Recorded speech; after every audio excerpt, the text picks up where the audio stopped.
Okay, guys, we are live! So for those listening at home, welcome to the Dungeon Musings YouTube channel. My name is Kevin Madison, and I'll be your friendly... What am I going to be? I'm going to be your friendly Pathmaster? It still doesn't sound right. Game Master, Dungeon Master. Yeah, I don't know. We got to find something appropriate for this. Imperial Master sounds a little too aggrandizing, but in any event, while we still workshop that, we are playing a campaign that we're calling Last of the Falling Leaves, and we are making use of Paizo Publishing's classic Pathfinder First Edition RPG to play this. We are playing this with the P6 variant of the game, and we've got a link down below in the description of the video for you to find the those rules if you're interested in finding them. You can also find the full Pathfinder First Edition rules on the archives of Nethys, and there's another website. What is it? OGL archive or something like that? I can't remember what it's called.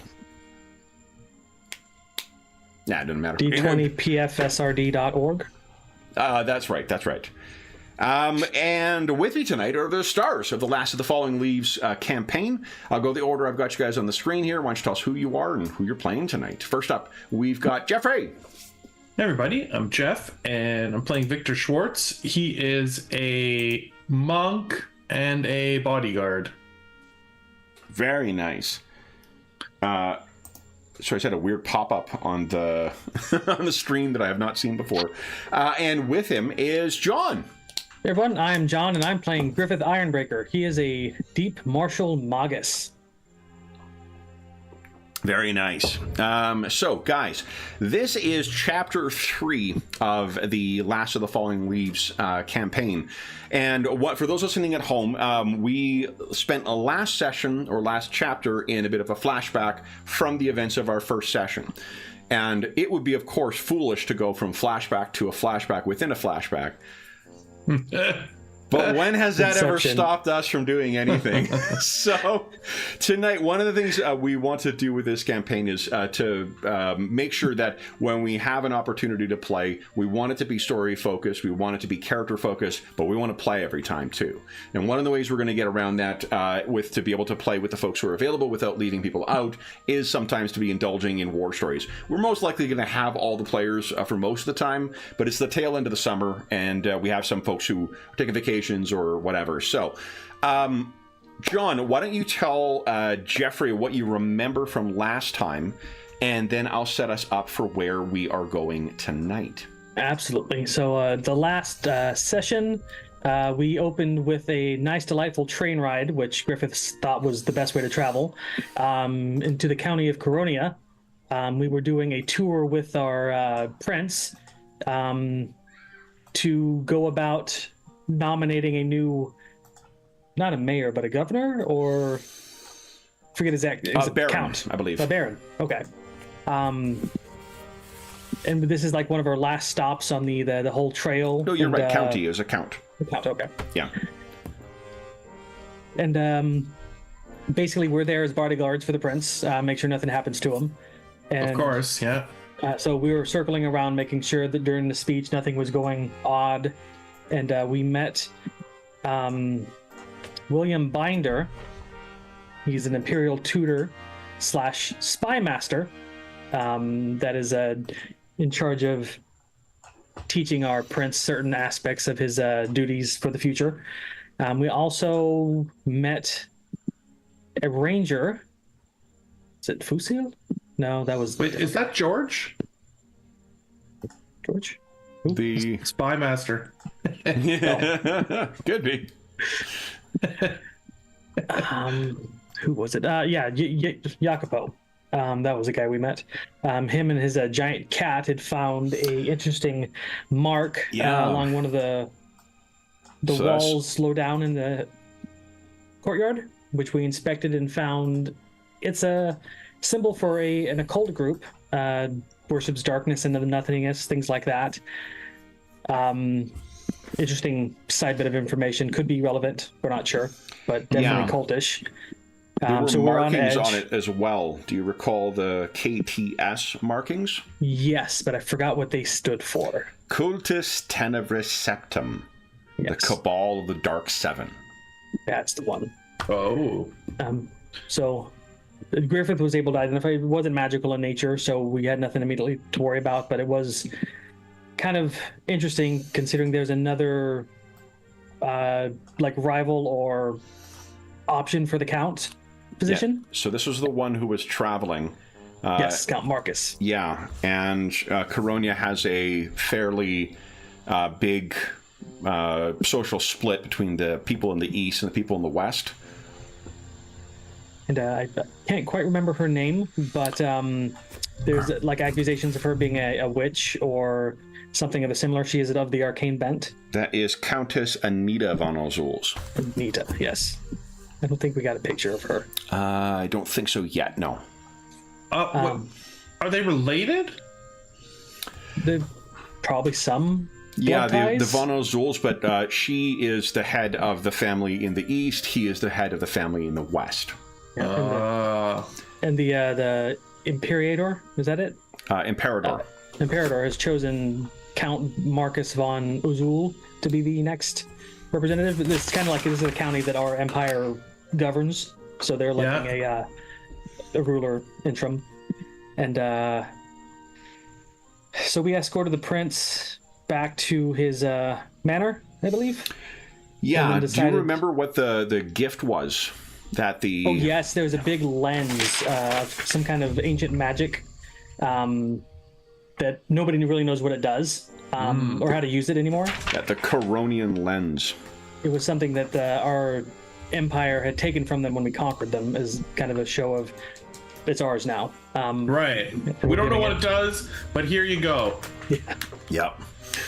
There's some rumors that it does some interesting things, but we're not certain. So we got the prince back to his place, decided to scout things out, make sure everything was safe between there and our train, so we can get a quick getaway in case something goes bad. I don't believe we found anything much of interest until we managed to get back to the train and found a messenger from this Countess Anita. There was something you did. So we have a uniform for the Imperial Guard now. Oh yes, the Count's men are being belligerent and mean to most of the citizens. Those are the Coronian Guard. Yes. Yeah, they were beating the living shit out of people who were bad-mouthing him. Not for nothing, you guys were traveling through the eastern part of the country. So the part that would have likely supported Anita. Yeah. So yeah, that tensions were kind of tight there. So the Imperial Guard are our people, and the Coronian Guards were the sort of in service of the Count, correct? Yeah. Okay. Yeah. I think that's what we found. Yeah.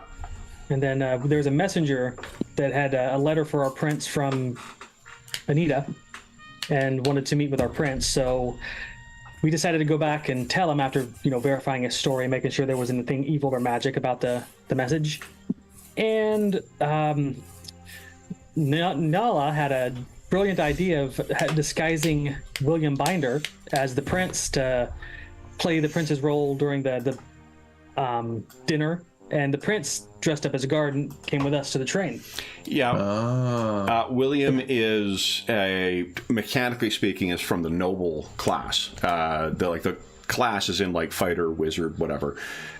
They can choose one kind of area to subspecialize in. He happens to know a little bit of magic, including the ability to disguise himself.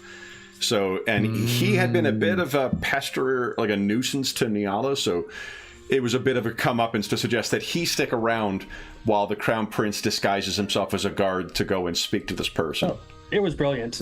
Griffith didn't like it at all, but I thought it was great. So we got there, got the prince there safely.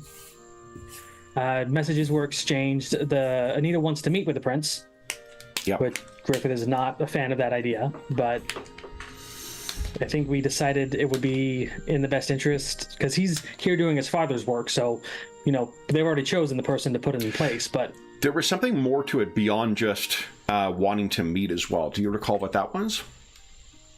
Not off the top of my head. What about danger?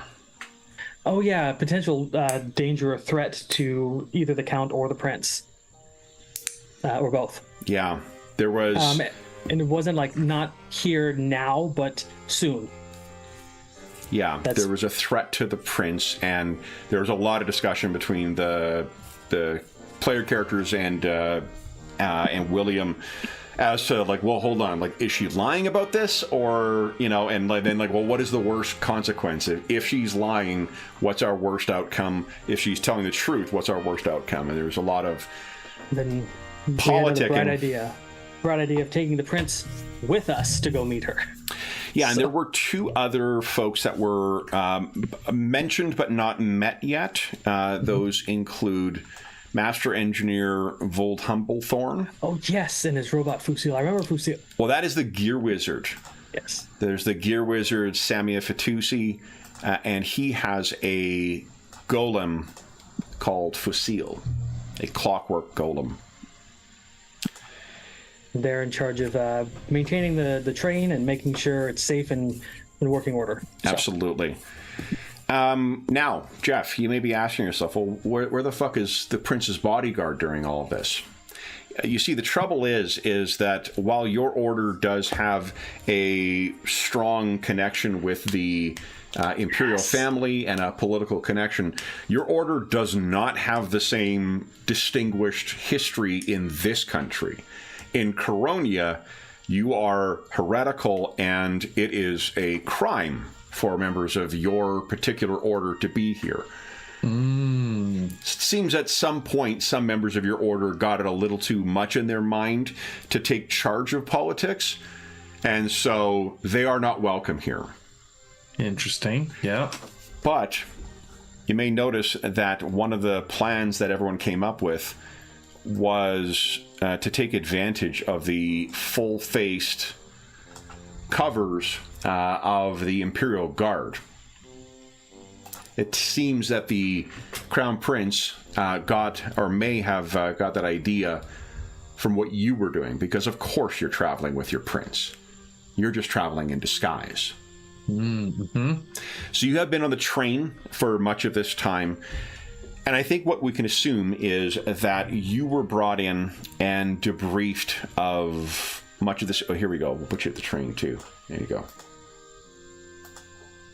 You were debriefed of much of what has happened here. Let me grab your token. Have you any questions about what's happened thus far, Victor? I don't think so. If it helps, we do have Sir Jacopo and his giant cat are going to be watching the train tonight. They were able to sleep earlier today and make sure they were not tired. Yeah. Jacopo and Ogre are... So for class-wise, Jeff, imagine a class that is a little bit Druid and a little bit Ranger, and you'd get the Hunter. And that is what his class is. So... Victor, what do you think of this plan? So the current plan is, the disguise master is going to be pretending to be the prince at this meeting with her, and the prince is going to come along disguised as a guard so that he can listen in to what she has to say. Is that correct? She wants to meet with him, so he's disguised until she meets with him. Oh, he's going to reveal himself and actually speak with her. Mm-hmm. Okay. But the main concern was how do we keep him safe, and with us is probably the safest he's going to be. And she's hinting at a rumor that there is trouble for the prince. Not right this minute, but sometime in the future. Not immediate, but kind of pressing. Yeah. I mean, obviously, I am quite concerned about what this threat is, and so obviously we need to meet with her. We have to, because we have to discern what this threat could possibly be. And if she's the only one who has information about it, well, we're sort of forced to play into her hand of whatever her strategy is. So I guess I'm all for meeting with her. To that end, it's worth revisiting something that actually happened before Sir Niala joined the Crown Prince's retinue. You may remember she was the last addition to the group. Yeah. And I can tell you, Victor, this is not the first time that you have seen the, what did we call it? Was it the 7-pointed star? We had another name for it. This is effectively, it's not a great rendering of it, Jeff, but this is sort of what the thing looks like. Oh yeah, the rune. That's what we saw etched in the wall. With a central point and 7 kind of jagged lines coming out from it. Yeah, 7-pointed star. That's what we called it. 7-pointed star, okay. I was like, where are my notes? There they are. Yeah. The 7-pointed star is some, well, actually, John, do you remember what you guys learned about that? Just so I'm not doing info dump. Let's see. Representing the Cabal of the Dark Seven, Dark Lords, Masters of the common elements are fire, disease, shadow, and secrecy. That's basically what I got. So the symbol itself is one of these recurrent things throughout history. It is older than the Empire and seemingly older than any other active, living civilization. It is something that is found in archaeological records, and it has been connected with a variety of different nefarious cabals of different sorts. It does not worship any of the gods or demons or devils that are recognized in the theology of the Empire and the realms beyond. The strata that the followers who invoke that symbol, they come from highly advanced civilizations, from primitive, or not primitive necessarily, but like hunter-gatherer or more nomadic civilizations. It comes from high-class nobility. It comes from low-class workers or serfs. It can seemingly resurface almost anywhere. And it always brings ill, and it always comes in a different form. And it's that form, the 7-pointed star, that makes you think of a time when you haven't encountered it before, Victor. So if we... Well, let me grab your tokens first here. So this was the message that the hunter showed you with the letters scrawled? The KTS or whatever? Yeah, because the KTS was underneath there. KTS would be in the modern vernacular, in the modern way of describing it, but the symbol itself. Yeah. Right, yeah. Mm-hmm. Yeah. Like I could tell with my my stone cunning and arcane knowledge that the symbol had been there for maybe a week, but not long enough that it had worn at all from wind and rain or so. Yeah. I rolled really well. You really did. So let's go back about 3 years. Hopefully we don't have another Inception. And maybe I'll put these up next to your... Oh, wait, you guys are going to want to access the tokens. Let's do that. What we would see in the film version of our campaign is white lettering going across saying the county of Kuzdazi. And I'll put that in chat for you. The westernmost province of the Empire. County of Kuzdazi. Now, the Grindlehaus Empire is not a ubiquitous thing in the sense that it has the same culture, it has the same types of religious worships or religious worship or gods, or even the same government structures necessarily across the different places. It is a stitched together empire of different places, former kingdoms. This used to be the satrap of Kuzdazi. It is now the county of Kuzdazi.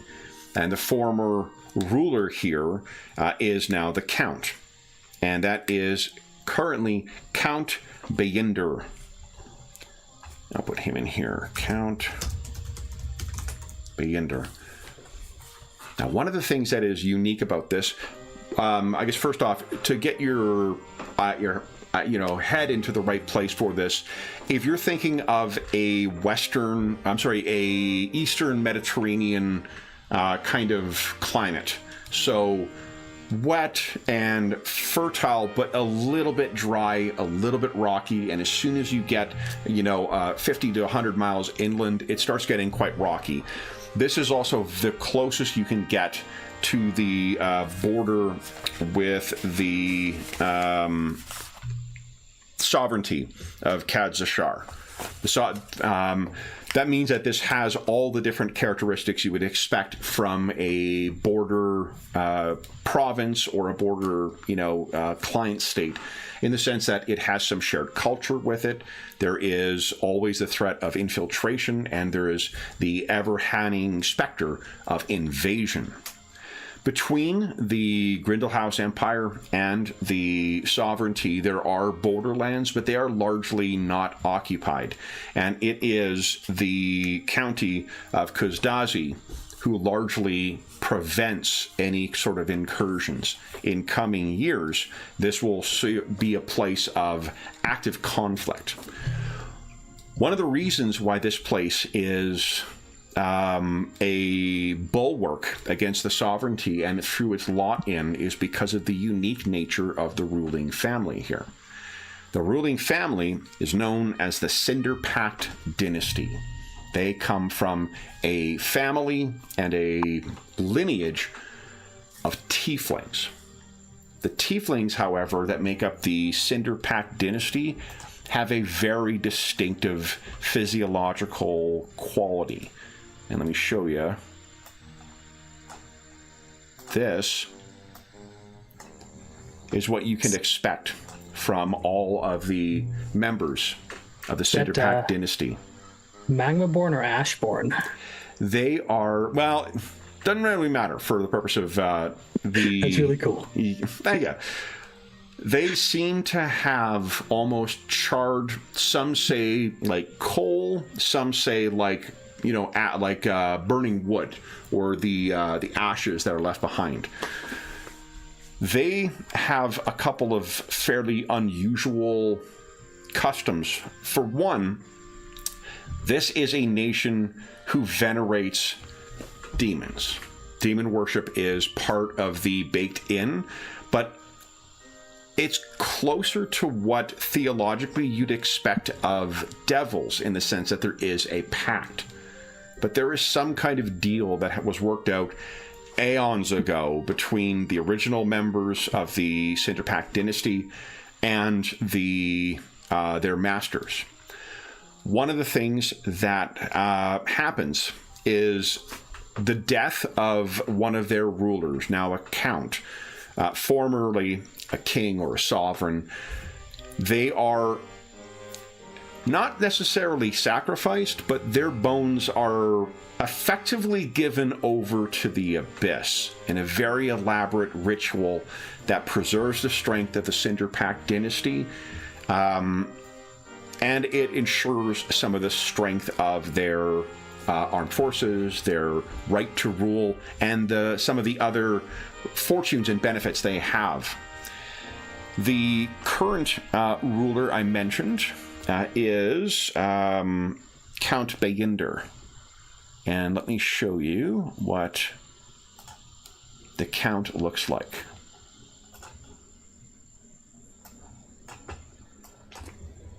Go. Oops, come on. Count Bayinder, ruler of Kustazi.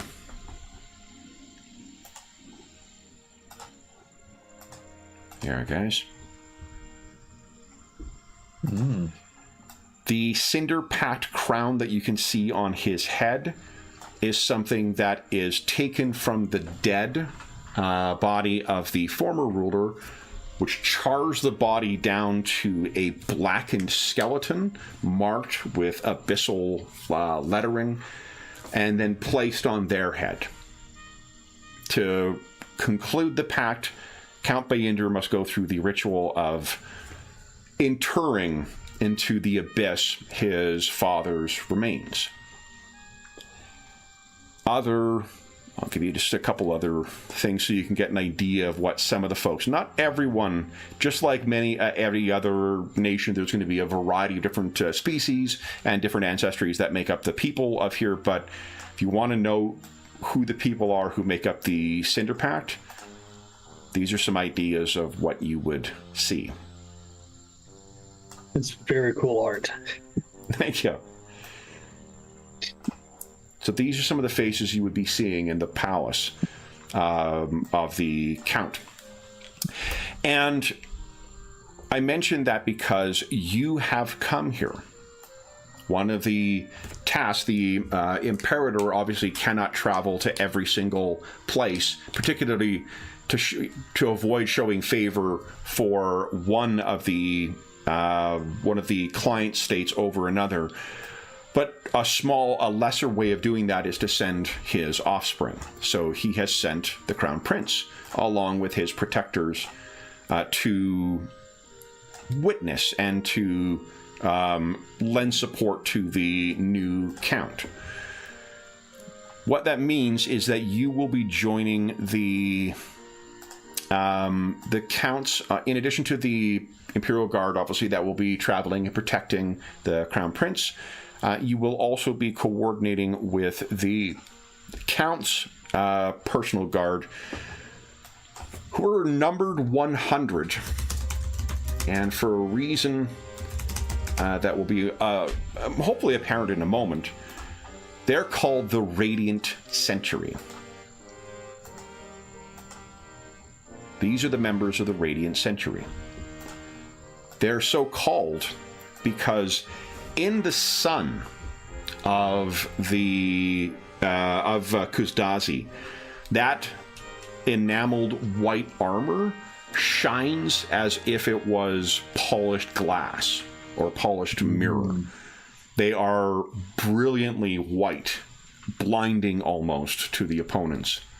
So that is who you will be coordinating this the ceremony alongside. Have you any questions about what to expect in Kuzdazi from the Cinder Pact dynasty, or what your tasks will be while here? Yeah, is there a history of power struggles for the throne, as far as somebody wants to nab the crown and themselves and rule in their place? Or is it kind of more structured? No, only in the positioning oneself before the death of the sovereign.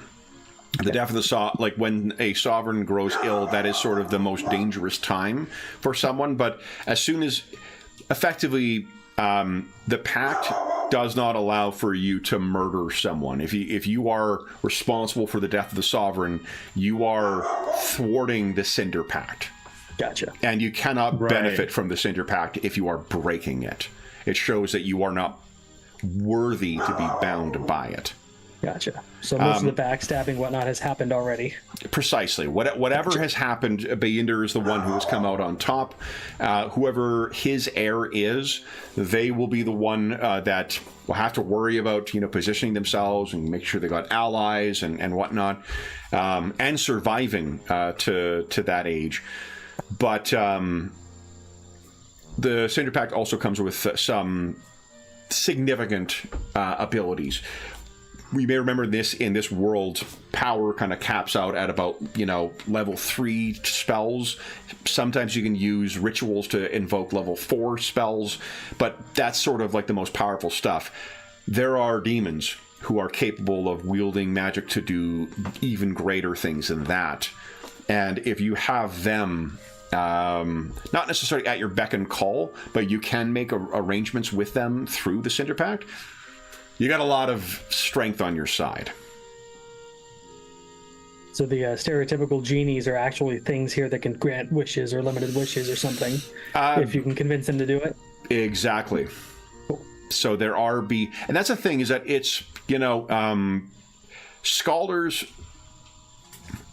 question whether it's actually demons that they are bound with. The way that the pact, actually, are either of you guys trained in religion, knowledge religion? That's a great question. I am not.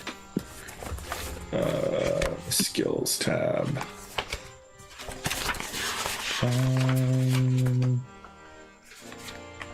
No. Wait. It might be. Is it called theology in 1E? Which one's the? It's knowledge religion. Which Knowledge chat? religion. Oh, this is the CSs if you're trained. Yes, if you got a check mark there. Okay, then no. Okay. So then you would not. Sorry, no. Check mark means it's a class skill. If you have a 1 in the ranks, that means you're trained. Yeah. Oh. Okay. Yeah. No. Still not. Then you are traveling, as is often the case with William, again, too, the Imperial Tutor. So if you do have any questions about this, you can ask him. But the common consensus is that, well, they do, they do seem to have some kind of pact going on, but that does seem to be something that's more the typical behavior of devils. But then these guys also the manifestation of the particular strain of tiefling or dynasty of tiefling that they descend from sure looks an awful lot like the Ganassi, right? The elemental touched folks as well. So there might be some more complexity going on than is apparent at first glance. But what is rumored to be the case is that there are the Radiant Sentry is one of the sort of it is a name, and there's only 100 of them ever seen in one place at one time, but it's rumored that there are more than just the 100, right? Right. It is also rumored that the Radiant Sentry all give up their souls at the death of a sovereign. Oh. And even those who do not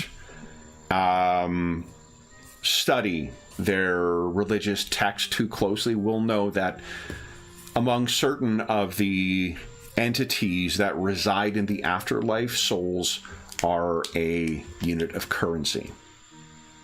So as in our world where some folks thought you would bury someone with their material possessions so they would have benefit in the afterlife, it is thought that by having 100 souls turned over with the passage of the departed Cinder Pack Sovereign, they will arrive with effectively cash on hand. Right. Seems wasteful of souls. Griffin thinks a duty ends at the end of life. You should not have to drag that crap with you to the afterlife. It is a very unusual land here, and it speaks to its strategic importance that the Imperator was felt it necessary for the Crown Prince and for you all to arrive here. Any other questions that you would have had before?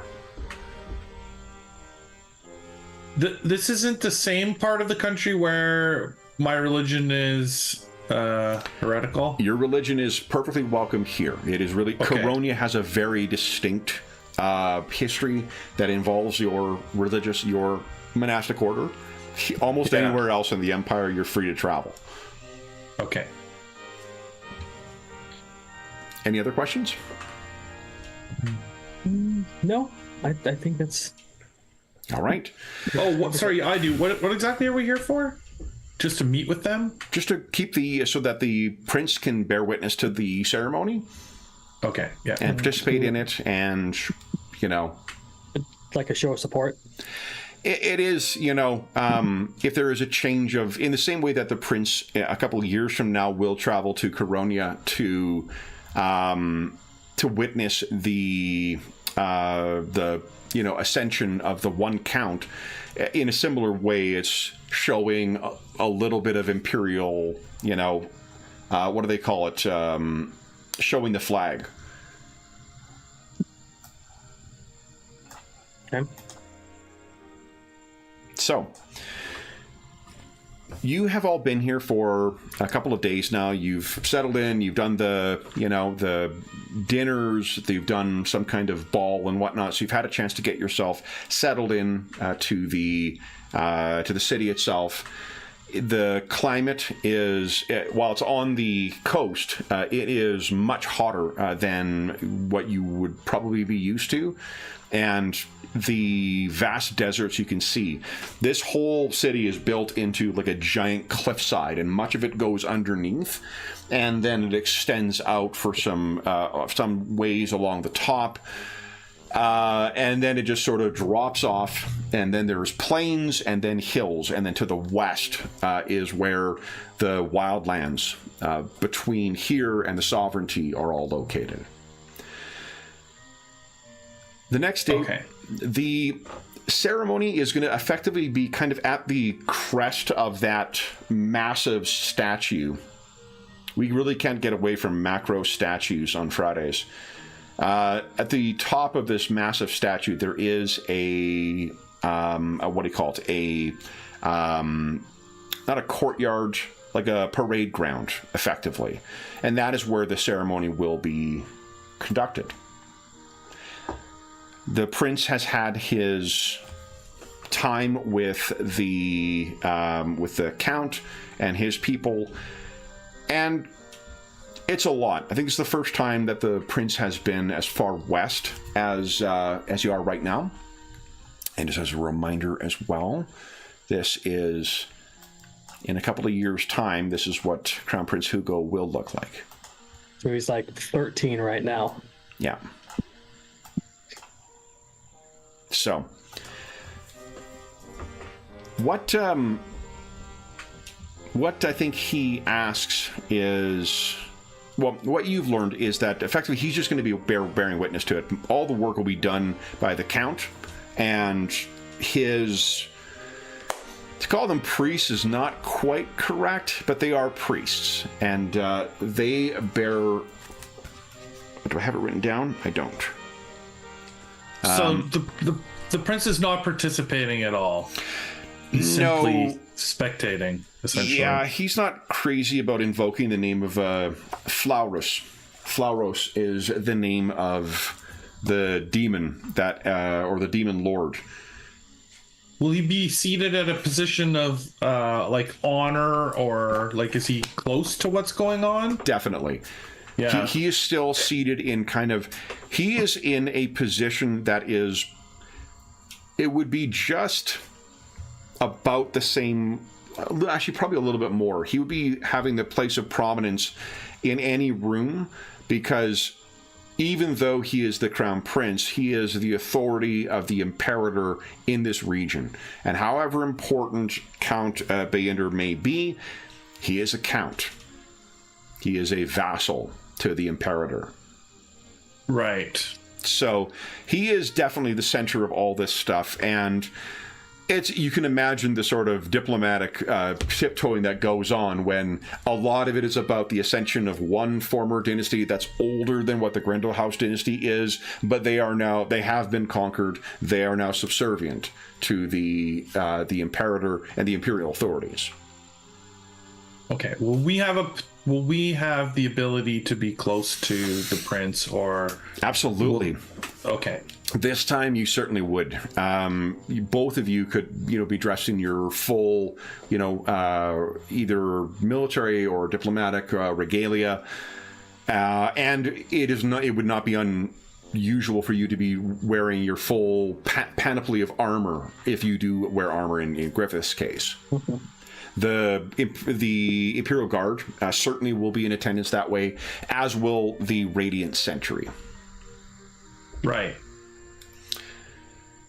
What you also would find is pretty much every member of the Cinderpact dynasty will be in attendance at this. It is a big, because of the prohibition against murder, at least from benefiting from a murder, it means that there isn't a regular, barring there being illness or whatever else, there isn't like the regular turnover you might expect. Like, people aren't all coming here every year being like, oh, God damn it, we lost another one, so now we got to come in, right? It's a matter of when this happens, it's usually a decade or more that passes between these things, often, in some cases, once a generation. Hey, like losing 100 souls every time one dies is a pretty steep cost. Which speaks to the true strength of the Radiant Sentry. The fact that the past sovereign can have 100 go with them into the next life and there's still a Radiant Sentry there tells you that there's more of these people who are trained. They just are not wearing the gleaming armor that is so obvious. Yeah. Any precautions or things you guys would wish to do before you take part in it? The ceremony itself is expected to take about an hour, hour and a half. I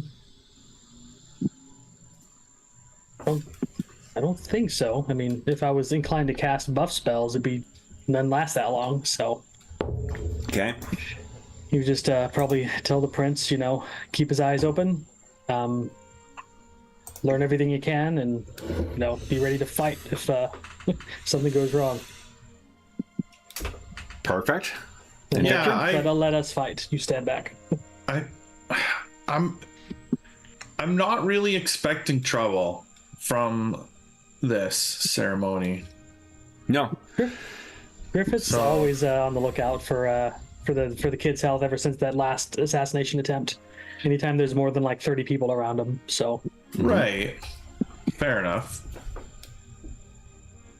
It's not like he's got a hammer on his shoulder, looking glaring at everybody, but. Nothing else? No, I mean, not pre-preparing. I mean, it's not like we're going to question anybody too heavily here. Is William there with us? He is, yeah. Oh, yeah. You see Griffith after he does a sweep with his eyes, he's asking William, so what's this signify? Does it have a purpose or just weird mumbo jumbo religious stuff?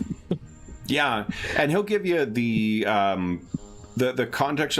Largely, like a lot of what we've spoken about probably then comes from this. Like the thing that probably you would know, given your background in the military and your lack of knowledge in the religion, is that this is a strong point, right? Like this is the bulwark against which, if the sovereignty of Khazashar decides to invade the Empire, this is going to be the first place they hit. Further north, it's less passable terrain or just mountains or other natural barriers. This has both the access over the coastline and the access over land. So if there is going to be a place that it comes through, this will be the place. And Griffith's kind of, less worried about an attack, mostly because we've got the high ground. We can see them coming. So. Yeah. It also does mean, however, that you have no escape. Yeah. It's called Ironbreaker for a reason. Technically, there is an escape, but it'll be a long, long way down. Well, I think the monk can slow us fall a little bit. You can fall for a bit, yeah, definitely. Just although it does the Unchained Monk have that ability? I think they can select slow fall. Yeah, I don't know that I have it. I don't see it in your special abilities. Yeah, no, I don't. You mean think you're not a typical monk? You lied to me? No. Yeah, not really at all a typical monk. All right. Pretty sure Featherfall is not on this Malgus' spell list either. So, how do you think that? Oh, which Featherfall? Yeah. Is it not? It's not. No. Oh. They're more transmutation, buffing, and defensive than offensive than. Got it. Supportish. So. So you feel free, Griffith. You will know what the day is gonna hold for you. So if there are any preparations for specific spells that you would want to have, you would have had time to prepare accordingly for that. And for Victor, I mean, there's not really much you don't really do a lot of preparing. You're more of a react. Someone who reacts. I see him more. That's what his job is, right? So tackle the. I was gonna say tackle the surprise danger, right? The things that nobody saw coming. I'll put a name in here for you. I was wrong. Featherfall is on their list. Oh, nice. He just doesn't know it. Okay. He's not one to climb cliffs usually, so. Yeah. Why was you able to leave the ground? All right, so Count Beyender, unsurprisingly, there's a lot of like smoke and fire and whatnot that is part of this thing.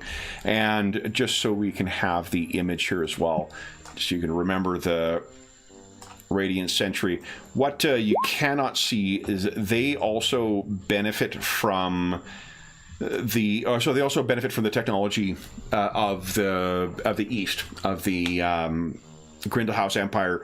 They are armed with rifles as well. So they have their rifles as well as their... Oh, I think you can actually see it's like a carbine at their side. Okay. Right there, you see there's a... Yeah. So the... you can picture the wide open area. There is like a close area that is filled with members of the Cinder Pact dynasty, all with the same kind of clothes, same physiognomy, you know, with either hair that has like little bits of fire that are drifting out of it or are actually ablaze. There are some whose faces look like they have taken a burning log and then carved their features out of it. There are some who seem to be craggy, cracked bits of consumed coal, and there are others that seem almost like polished obsidian with little highlights of heat at the angular bits to make it seem as if there is, or as if there is like a burning forge within their very heart or their skin. The members of the Radiant... I don't know if you know this. I'm trying to think here. What do you think the knowledge skill would be for secret society type stuff? Is that Arcana? That's local. That's local. Okay. Anyone trained in knowledge local? Nope. Isn't knowledge local the one you can use untrained though? You can actually use all if the DC is 10 or less, but... Oh, okay. For secret societies, it's probably local unless it's like a arcane or religious thing. Then it would deviate. Yeah. So probably not that then. If it's like a noble thing, then maybe nobility, but... Yeah, I'd buy that. If anyone... Are either of you trained in knowledge nobility? No? That'd be Nyala. Exactly. So the reason you brought her into your group. So what I was going to get at is, you know, what the numbers of the Radiant Century come from. It's not really known whether they're members of the Pact, they're members of, you know, the public or something else. And I'll just put their name down there too. The Radiant Century. So, with the pomp and circumstance... Oh, go ahead, John. Is it 100 because century is 100 years? Century is also the name of a unit size. Yeah, when you said century, I was like SENTRY? No, not that. Okay. That's why it's called the Radiant Century, is because... Gotcha.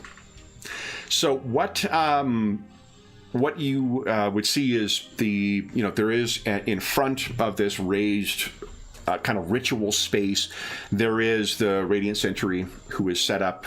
There are otherwise members of the, kind of the regular army that would make up the county. There's the immediate members of Count Beyender's family, and then there is a host. There's got to be like 200, 250 people who are all part of the Cinder Pact dynasty. And then beyond that, there is the teeming hordes, the members who have come to witness it. It may not seem likely that a dynastic demon-worshipping family would be well thought of, but it seems as if the people of Kuzdazi have been well served by this. Their ports are quite rich, as a border nation often is, and they have wealth of the plains, the arable plains that are nearby, wealth of the mountains by way of minerals, and wealth of the sea, because they have easy access to the sea, not only through trade, but also through fishing and whaling. So it has worked out fairly well for them thus far, and the continued peace, as long as it's at a simmering level and not active war between the two larger political entities, the Empire and the Sovereignty, they can just keep on getting rich. So the people are there, they are cheering. You guys are up in a prominent place of staying, and in honor of the well, what do we call it? The matron mother, or the matron of night, and the eternal sun, What do we call him? So I thought we had a name for the... Oh, Solar Invictus. Yes. They are kept kind of separate. So they're witnessing the ceremony. They are here to support it, but they are not part of it. And that is a common thing as well. So you guys have a little bit of a better vantage. Once you're about an hour or so into this ritual, and they have taken the charred remains of the former count, and they have placed it into the burnt iron apparatus that he is chained to. There are the 100 iron, they look like cannonballs, but they have a burning within. Once they are brought over and positioned around it, what are Victor and Griffith doing? Are you watching the ceremony? Are you watching the prince's reaction to it? Are you watching the crowd, the dynasty, the guards? I think Griffith is morbidly fascinated by the whole ceremony. Like, he can't believe 100 people giving up their souls for this person. Yeah. So I think his eyes are locked on the whole ceremony. You're trained. So what languages do you speak again? He's probably got a lot. Let's see. Language. Here we go. Common, Draconic, Dwarven.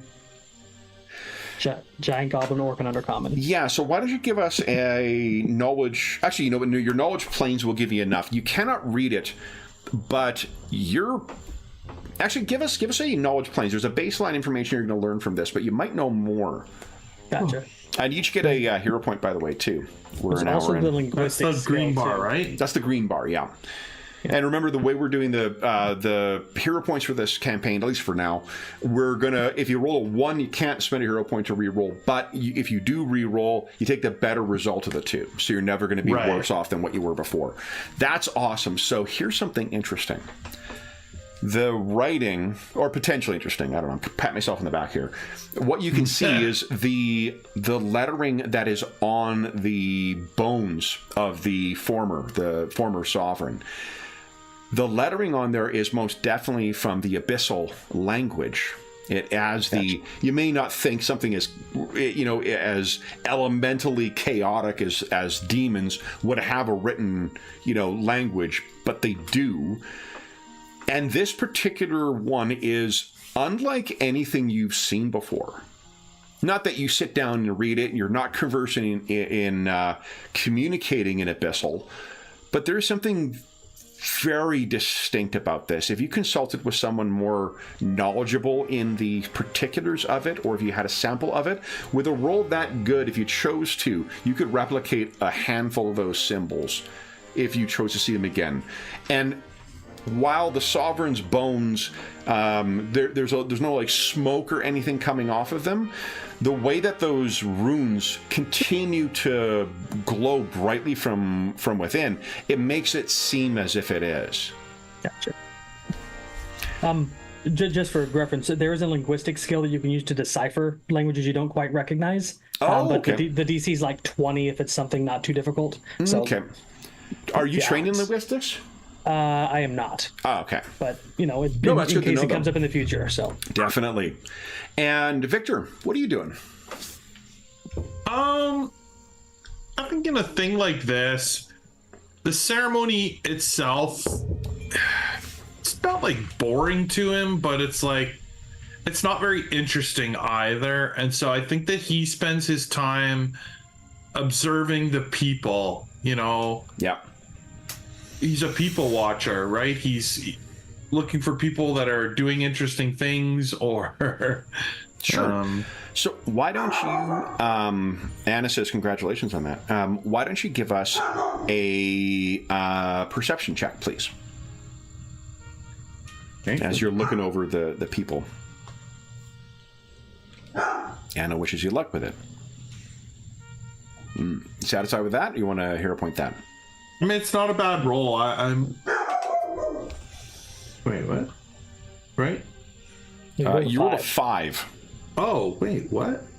Yeah, you got plus 13. Oh, I have plus 13. Oh, yeah, okay. No, I'll re-roll that. Okay. Oh, not much better, but... 20 is usually like 15, 20, 25 are kind of thresholds in PF1. Right. So when you're looking out over the crowd, you can see, as I said, all of the members of the Cinderpack dynasty seem as if they are fixated on whatever is going on here. It's obviously of importance, and you might expect that among other royal families there might be some people who are just like looking elsewhere or looking at other people or whatnot. Curiously, this entire family seems fixated on the outcome of whatever this ritual is. It's that I'm telling them. So that is a bit unusual. The other thing you see, if you're looking for things that look different, there is something else that stands out for you. And that is, I'm going to go and close our blinds. I think someone's just getting in a vehicle across the street, so she's going bananas. Oh, yeah. Yeah, because I forget that it's we're already getting dark by 8 o'clock here, so Right. she's sitting in the dark screaming at people. Hey, you. Hey. Exactly. Yeah. Well, they got to answer to Anna. Exactly. Yeah. This is who is moving through the crowd. And it is rare that you see Minotaurs in this world. They are, like, there are some that are bestial and, monstrous and whatnot too, but there are others that are part of civilization. Some smaller species that are about man size or a little bit bigger, some that are as large as an ogre. And they come from a wide variety of different levels of, you may even call them different species, in fact, because of how very, very different they are in the way they choose to organize their culture and their lives. But this one is making its way through. He seems to be, or they at least seem to be, a good head taller than the folks around them. They are also dressed very much like what you see here. I'll just put one down in here. Oopsies, where are you going, pal? I'm trying to resize you. Don't move. Stand still, Minotaur. There you go. There is the staff in its hand. There is the large chunk of stone on its back. And there's a bunch of kind of trinkets and so forth that are hanging over this thing. And he seems to be moving in the direction of one thing. And he's agitatingly, like, moving towards something in the crowd. Your roll isn't quite good enough to pick out what that is yet. Right. But he seems to look over and he sees you. And you make eye contact with those black eyes. And he gestures in an agitated way with that staff. And you can see that as he begins waving that thing around, you can see as well there are some guards that are beginning to make their way through the crowd towards him. Now, I'm trying to think here. Are you trained in? I've got your character sheets here. I'm going to quit asking you what you're training, because I don't think that Victor is trained in much by way of knowledge. No knowledges. No. If that's yeah. So what do you make of this? Oh man. I mean, it's probably the first interesting thing that I've seen going on during the ceremony, but at the same token, it's not my place, even though we sort of made brief contact there. I don't see myself leaving the prince's side to investigate what's happening. Okay. So you sort of, like, I want to, but I just don't think it's a good idea. So you sort of chalk that up to curiosity. The guards reach him before he is able to reach wherever he was going. He seems to be turning and talking to them, pleading, one might almost say, but it's tough when something that big, the guards, and it's not the members of the Radiant Century, it is just like guards of, normal guards who are kind of talking to him. And you can see that on the back, along that stone, there's a whole bunch of glyphs and markings and stuff along there that you're not quite sure what to make of all of that, but it seems as if that stone that he's wearing on his back, it has some kind of significance. It's not just like a slab. There's something cultural or religious or something about it. Right. And you're about to put your attention back when you begin hearing screams out. Oh, no. And it's not screams like, inarticulate wailings or things like that.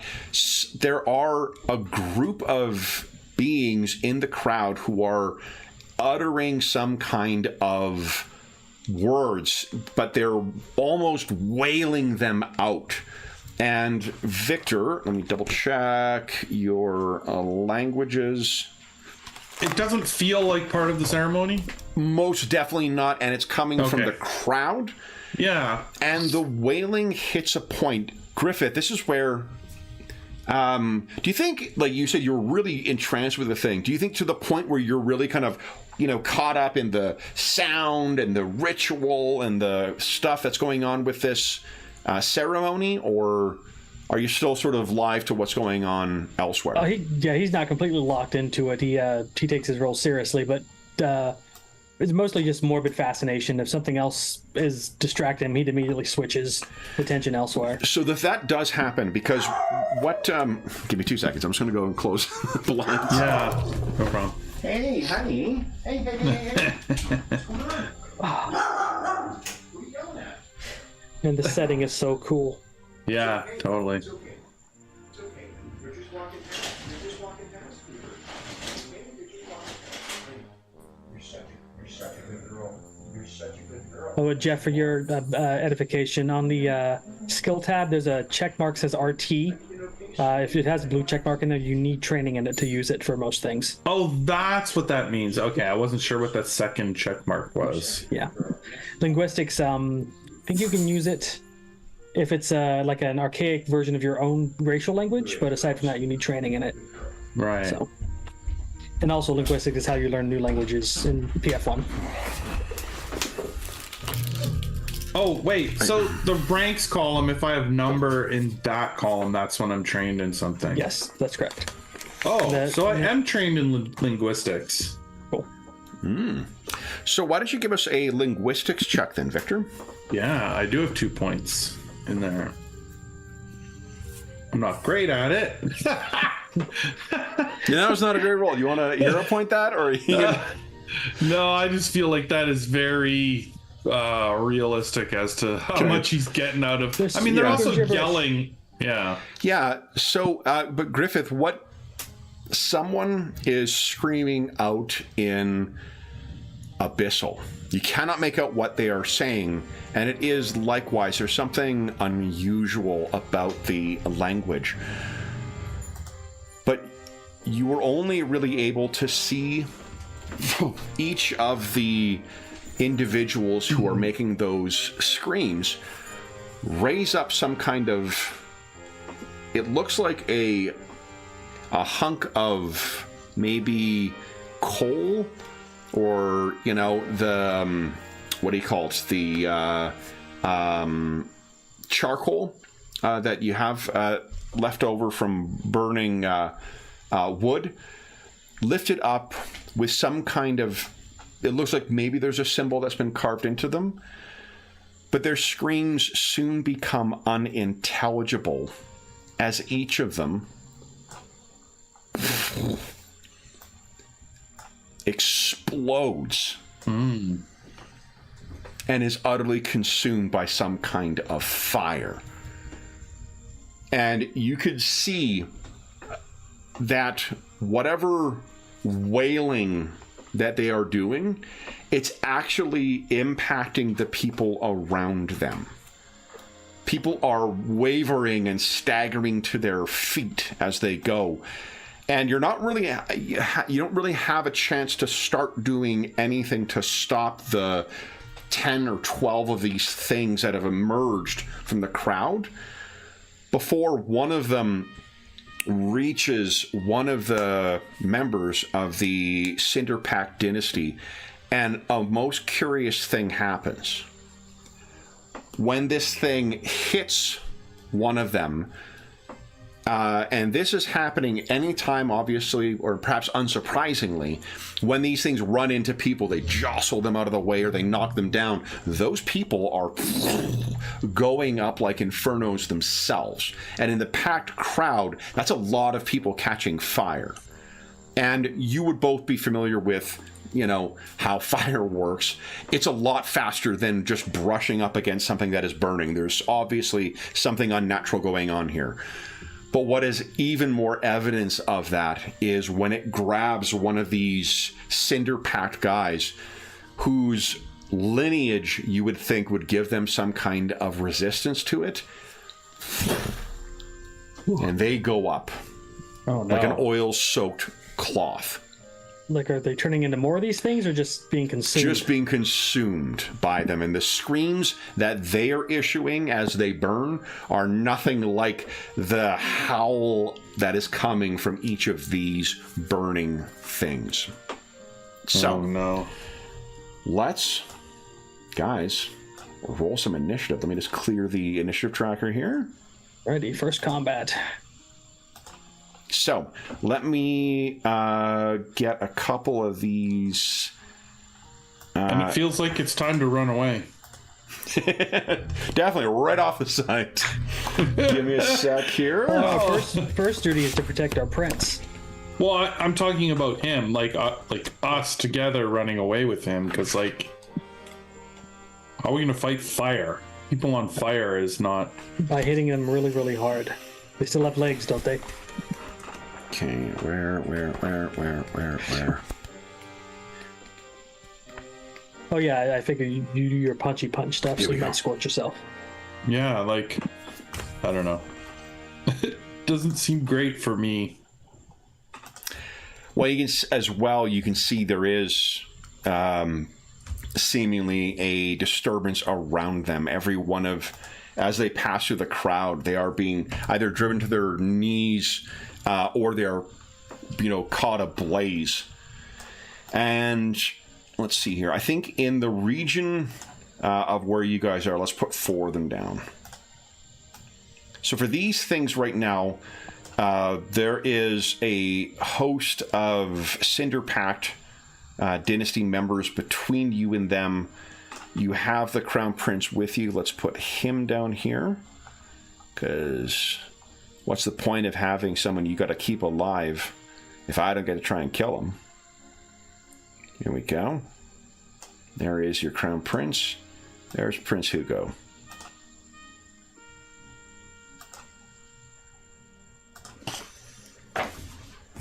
And let's see, here we go.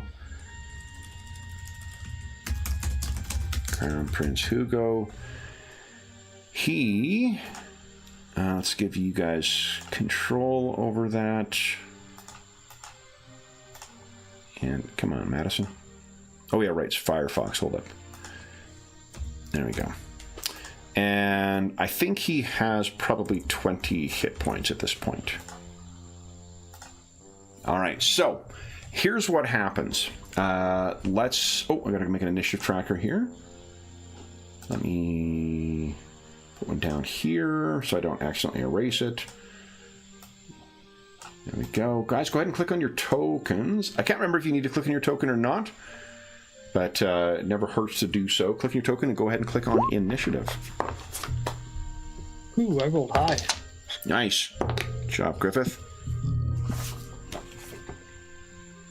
Oh, sorry. Okay.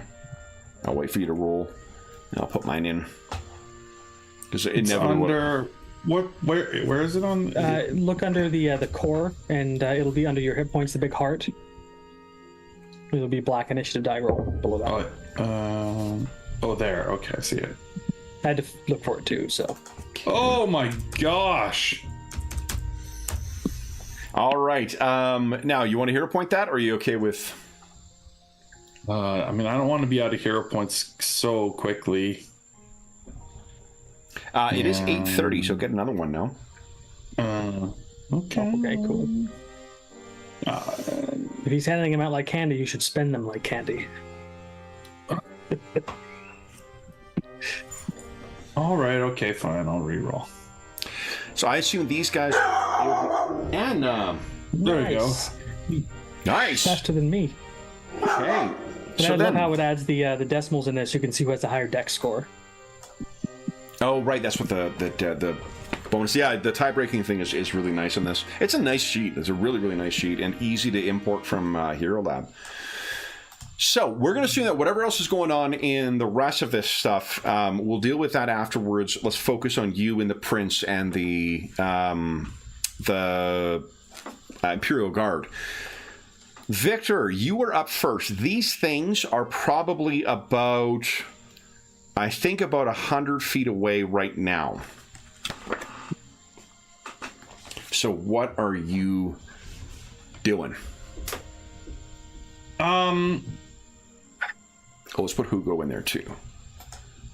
Someone want to give us a D10 roll, please? Or sorry, D20, not D10. I think the 8. Okay, so he's probably.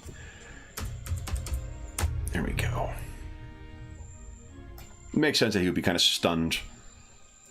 it's so He has 13, so. Yeah. I'm looking for a path out of here. So I realize it's like a. So maybe I need to find slightly hot. Are we kind of on higher ground right now than the crowd? Right? You are, yeah. You're in a bit of a platform. Okay, so then I want to try and scan the crowd, analyze, like find a path out of here for say, like. Sure. Let's say that's a move equivalent. So give us a perception check, please. Right. Because I mean, getting the prince out of here alive is all he's concerned about. So perception.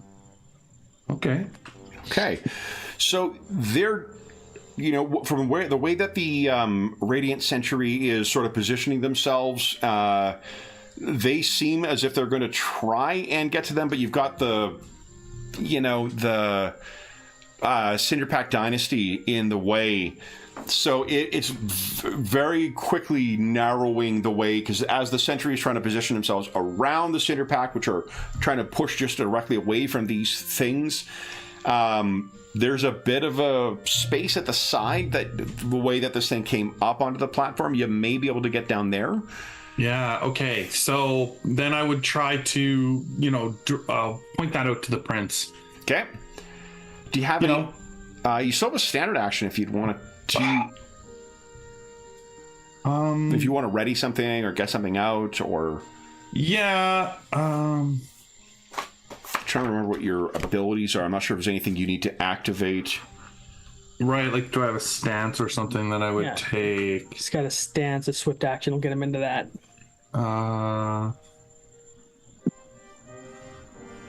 Lungs are just like ready to go, up and go. Yeah, like I don't think there's anything that. No, I don't really see anything that I need to prepare. Your speed is 50. So I think I will just begin to maybe I'll clear the way, just sort of push a little bit of room to sort of clear the direction that I'm indicating that the prince should go. Okay. So do you say anything to Griffith about that? I don't know. I'm assuming he heard me say, I'm like this way or something, Yeah, and then you race over that direction, trusting that Griffith will protect the Crown Prince. Griffith, you're up next. What are you doing? Oh yeah. So we're in like a raised balcony, kind of like above to see everything. Yeah, it's probably about maybe 5 feet above what the rest of the platform is, and then the platform itself is probably 7 to 10 feet above what the where the Radiant Century is, and then there's the Cinderpack Dynasty members there, and then there's the crowd beyond that. Gotcha. And right now, these things, there's maybe 10 to 12 of them that are moving their way through. And it is just like almost like pillars of flame that are making their way along, and other things almost like flex. You know, when those little embers come off of campfires and are carried aloft. It's like that if you're looking from above, as these people are being consumed by contact with these things. Well, Griffith thinks he needs a better viewpoint in order to see everything more clearly. So he's going to 5-foot step in front of the prince and this wall of fire coming at him. Yeah. And he's going to do a full round action to cast Enlarge Person on himself. Nice. Okay. So he's going to use up his entire turn. All right. So then you will be, what size are you now? It'll be large size. Double your height. So how tall are you? I can't remember. Dwarves in this, did we determine that randomly? He's 4 feet tall, so he'll be 8 feet. Nice. Okay, so you're about as tall as what that Minotaur was. Yep. And I'll turn on Enlarge Person as a buff because I have that set up. Awesome. All right, so then you are towering in front of the prince, which unfortunately it seems as if that might draw some attention. So these things are stalking forward, and one sees you, Huiktor. It is going to continue staggering along, and as it does so, people are dropping to their knees, and you can see now that it's not just that these people are in terror or burning. There's actually some dropping to the ground and retching whatever was in their stomachs, or whatever, sadly those who do not have anything in their stomachs are on the ground and just retching themselves up as if these things were pungent. You can almost smell by their reactions what standing adjacent to this thing must be.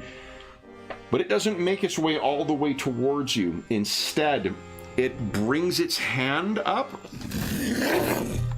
and at the end of its motion, there is a ball of blackish tar that seems to carry directly towards you. Victor, this is going to be against your touch AC. Tell me you have deflect arrows. Come on. He does. That's a 23 against your touch AC. Defenses. Monks are like all. Touch is 22. Yeah, touch is 22. Okay, you do have deflect arrows. Now, I actually don't know if that works against this, though. If it's a spell-like ability, no. If it's it's like a projectile, it would. It's you know what? Let me take a look and see what the, because this is, John, you'll be pleased to know. Monks are so cool. I'm justifying yet another book in the PF2 library. PF1 library. Force of habit there, my goodness. Because this is just like a kineticist's blast. Oh, nope. His ability will not work against it. Okay. I had a feeling you might know the answer to that rather than me looking it up. All right, so you can see at first, perhaps, Victor, your reflexes, your instinctive is to deflect this thing, and it's only when you realize, kind of too late, that if you hit it, it's going to fucking spatter everywhere. So best to try and get out of the way, and sadly, you are not able to do so. So much as I want to roll my Batman dice for damage, let's roll damage in chat. Let's keep it fair. I'm using my from the Monolith Batman RPG. It came with these Batman dice, which are really fucking fun to roll. But here you go. I know. 15 points of damage, Victor. Jeez. That is fire damage if you've got any kind of resistance to that. Wow, I do not believe so. So it hits you. Griffith, there are two that are going to be throwing their fire at you. Yeah, my touch AC is nothing. Okay, so here we go. Whoa, Jesus. Getting too excited with the Batman dice. All right. How do you edit your hip? Oh, there we go. Red bar should do it for you. Red bar is your hit points. Your blue bar is your key points. There you go. Okay. Never seemed so chipper to have you take damage, eh? So these two, they hit you, Griffin. Oh, so I don't necessarily. One is an 11 against your touch AC. Touch is 12, so that nice narrowly misses me. Does that factor in your size penalty as well? Oh, let me double check. No, it is 11 now. You do hit me.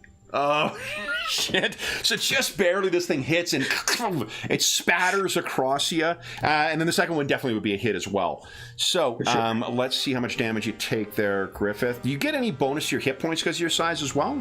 Nope, it's just strength bonuses. Just strength, right. And I do get reach, but... Okay, so here's the first one. Is 11 points of fire damage. Second one is 9, so 20 points in total. Oh my gosh. They are now about 70 feet away from you. The other one is just going to spend its entire turn moving through, shoving people out of the way who are being, cast ablaze by contact or dropping to the ground and retching. It's almost like, cleft wheat as this thing is scything its way through this crowd of black, like a char-skinned, cinder-packed dynasty members. It is now 40 feet away from the Crown Prince.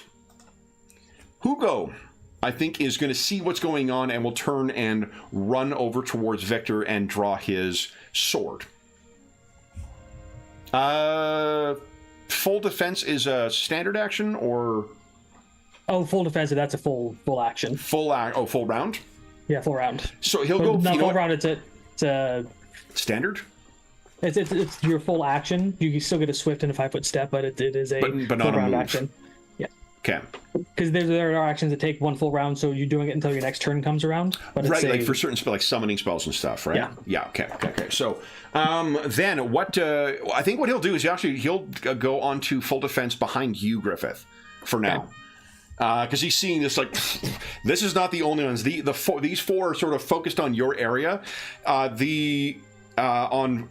Victor's turn 2, guys, why don't each of you kindly roll? Let's have Victor roll 3d20 and Griffith roll 5d20. Remember, he is always accompanied by 9 members of the Imperial Guard. 1, 2 of those are hits. You said 3, right? 4 for you, please. Oh, 4, sorry. Oh, 1, gross. 2, 3. Checking its touch AC. That's 4 hits, 5, so 6 hits in total.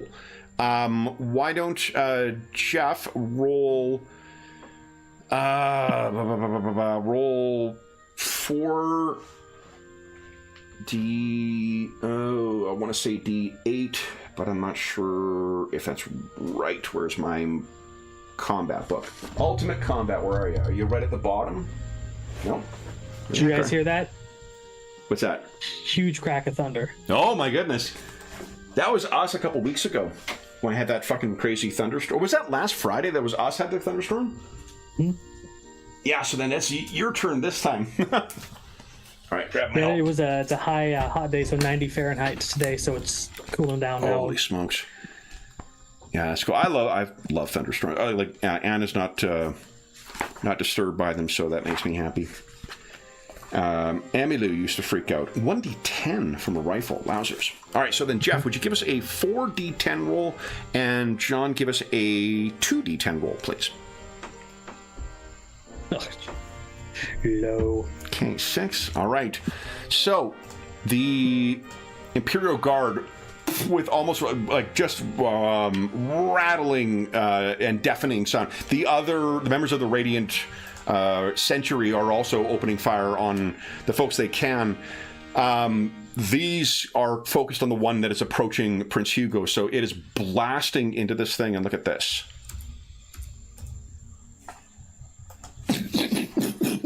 Unfortunately, it'll be another round before they've reloaded and are able to fire once it...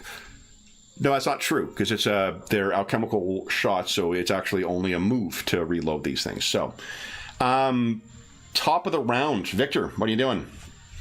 This thing is currently... You moved 50, it moved 30, so you're probably about 30 away. ish. I wouldn't have Pythagoras check on that, but I think you're about 30 feet away from this thing at this point. You look back and you can see Griffith has some of that blackish tar dropping off of him as well, and Hugo is adopting some of the defensive dueling techniques. The Imperial Guard has opened fire.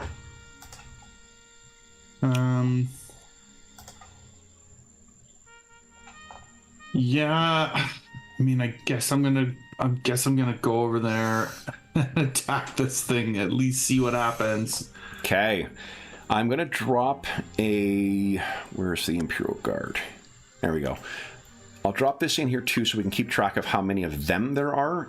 I think they are about to get a couple of things on them, and I will just put their numbers in a dot there. And actually, if you guys do not mind, I'll turn control over that to you, so you guys can edit that as they take damage. So sorry, Victor, what would you like to do?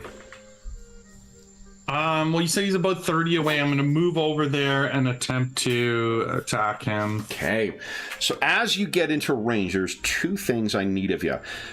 For one, now that you're getting closer and you can, over the screams of the others, you can hear this howling that is coming from this creature. But the first thing that you hit is this wave. After you get about within 25 feet of this thing, there is a stench of sulfuric pungency that almost causes your stomach to, like, jump itself upside down. Would you give us a fortitude save, please? If you've got anything that gives you a bonus against poison, you can apply it to this. Sorry, what was the save? Fortitude save, please. Fortitude. Oh my goodness. Let's see. Where is the saves? Defenses, probably? Oh, there it is. Okay. Yeah. Fortitude. Here we go. Oh! Easy.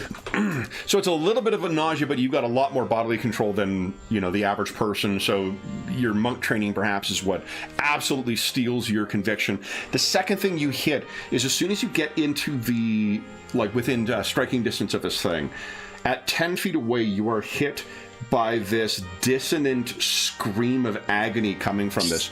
You realize that while there may have been some chanting and calling in Abyssal before, these things must be in excruciating agony from the wail that is coming from it. And I need you to give us a will save now, please. Uh-oh.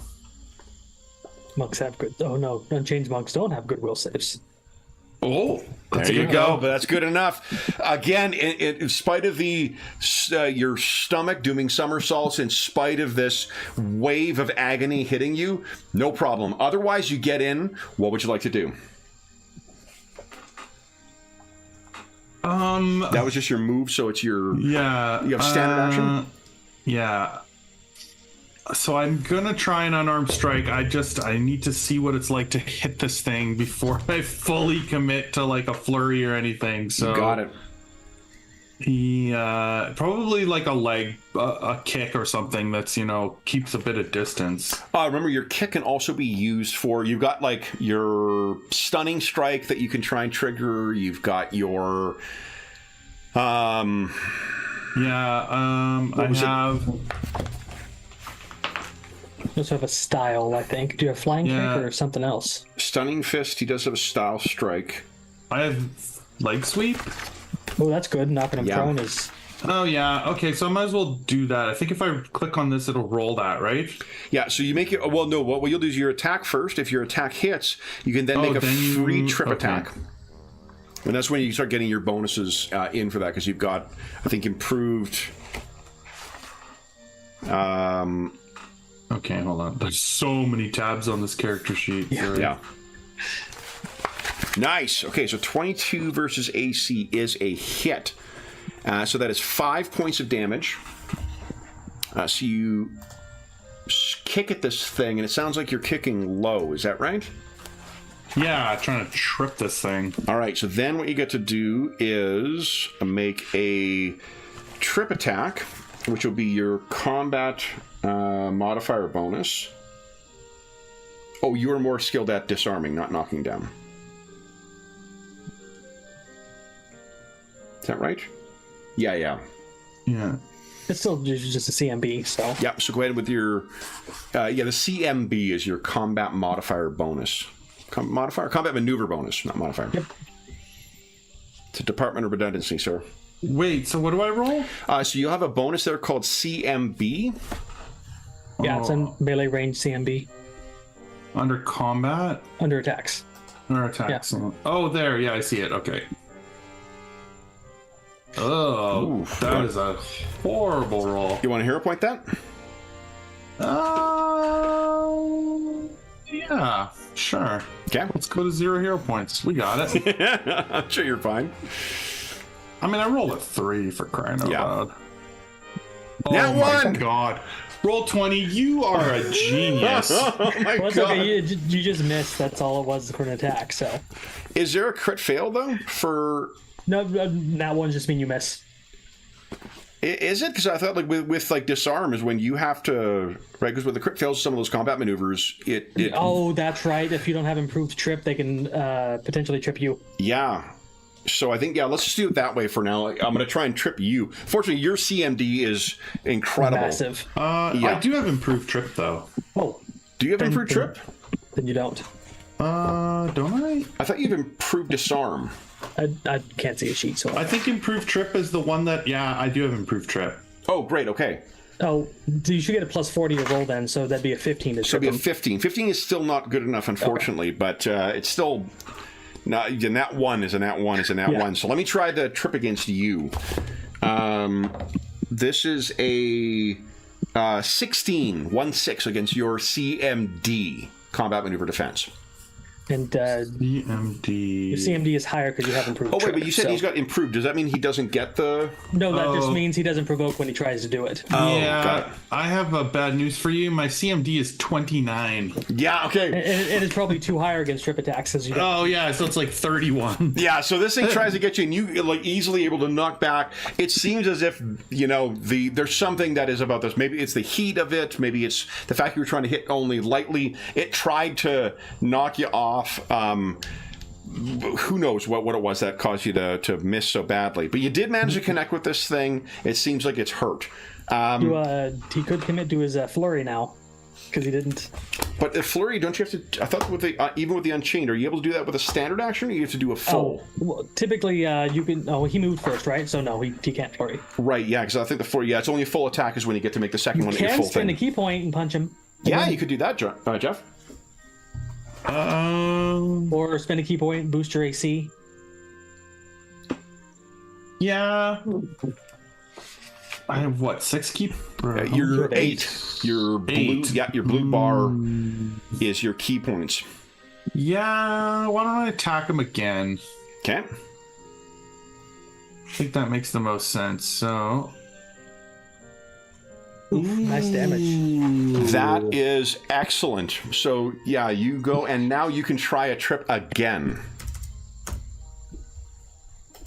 okay, so CMB. Unless leg sweep says... Oh my god. It's even worse. Holy Don't crap. say once A per round. 1, a 2, and a 3 I have rolled so far on my leg sweep. Well, you got him out of the way. That's good. So you Yeah. get that. You deke back as it tries to trip you in reverse, and then you sweep again, hitting it in the leg. That was a much more serious hit. Anything else? That's everything, yeah. Griffith, what are you doing? Alrighty, he is gonna look back at the birds and says, "Stay low," and then he's gonna pull out his axe musket, Yeah. which is loaded, and he is gonna try to pop a shot off at the most wounded looking one. The one that the Imperial Guards... Yeah. Yeah, go right ahead. And see, I can't channel. I will spend an arcane point to increase the enhancement to +2 on this thing. Okay. +2 to hit and damage. Okay. And Is there restrictions on that with ranged weapons? Because I know Magus it is... it's a manufactured weapon. Are you sure it's double-check not melee only? Only because there's certain archetypes that... Oh yeah, let's see, double check. Oh yeah, the Deep Martial does have a contingency. Let's see, Deep Martial. Just double checking that because you may be right. Yeah, because I think the let's see here, and if not,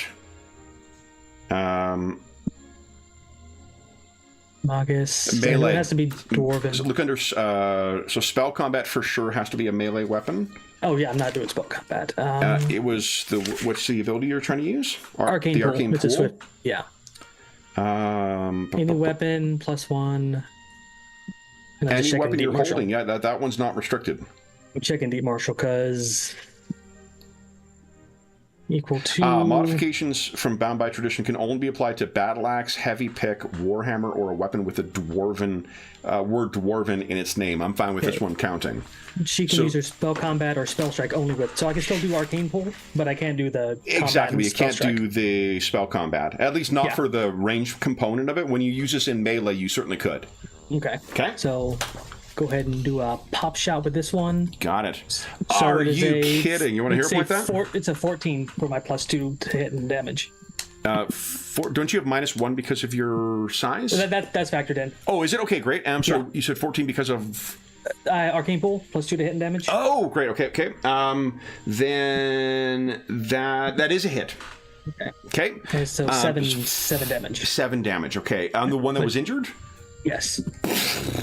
Let me. As it goes now, here there is one other thing that happens though. Okay.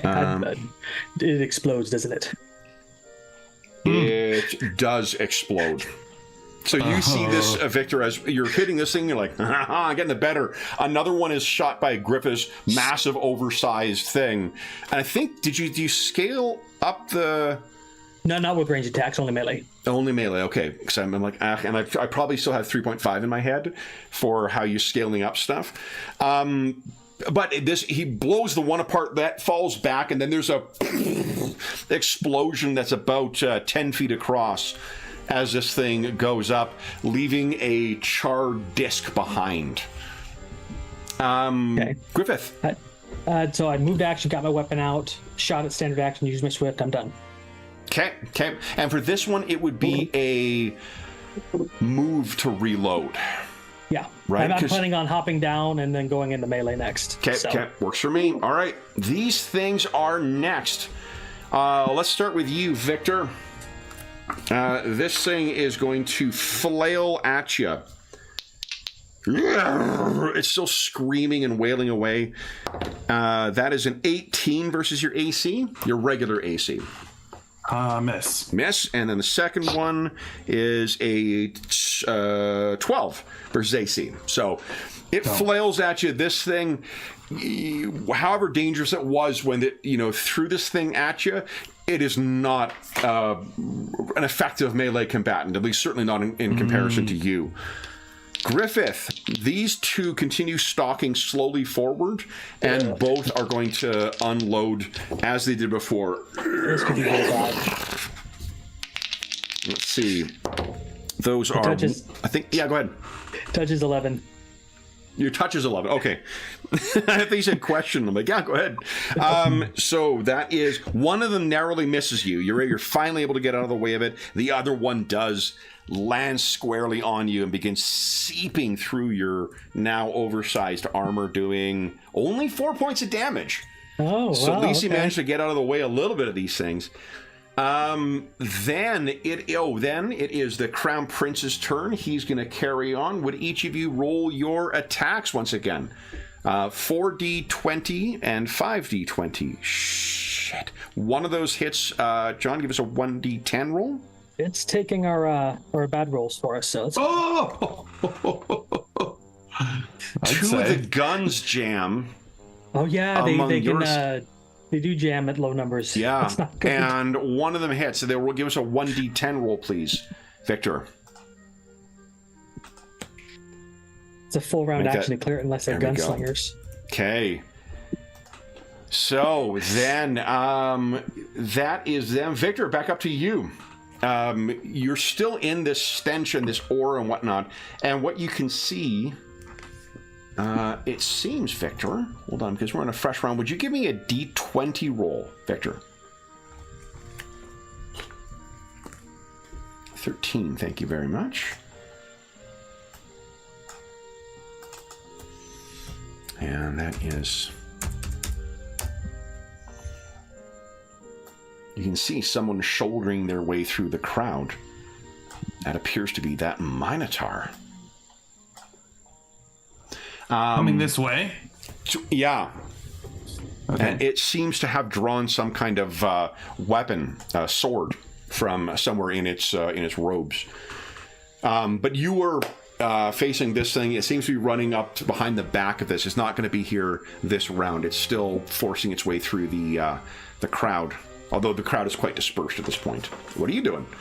Now you could do a full round action, a full round attack, which would be 2 attacks at your max attack bonus plus 1 at -5, and then you could also spend a key point and do another attack if you really want to go nuts. Let's just start with the full round attack. Okay. So go ahead. This will be at your full attack bonus. Now hold on. It might actually prompt you for how many attacks. Oh. Depends on how it's set up. Oh, okay. Okay. Never mind. Ignore me. There's a section where you can put iterative attacks in there. So. Okay, so this... Oh my good lord. Oh, now... That's a miss. It is 9 o'clock. You guys each get a hero point. Did you want to spend that hero point to re-roll? Or you just want to make your next attack? No, I'm going to save it for some giant Minotaur type creature that's on his way over. You got a max of 3, right? Yep. Okay. So, second attack. This one's at -5? This one is at full attack bonus. Oh, full attack. Yeah, because the way your flurry of blows works for the Unchained Monk is you speak. Oh, right. Okay, yeah. That one connects. Wow, what's that look like? Again, he keeps trying to kick it low and knock it to the ground. Okay, why don't you give us another CMB attack, please? Yes! There you go. Boom. Its feet are knocked out from under it, and it is knocked down. Purple is prone, and this thing is still wailing out.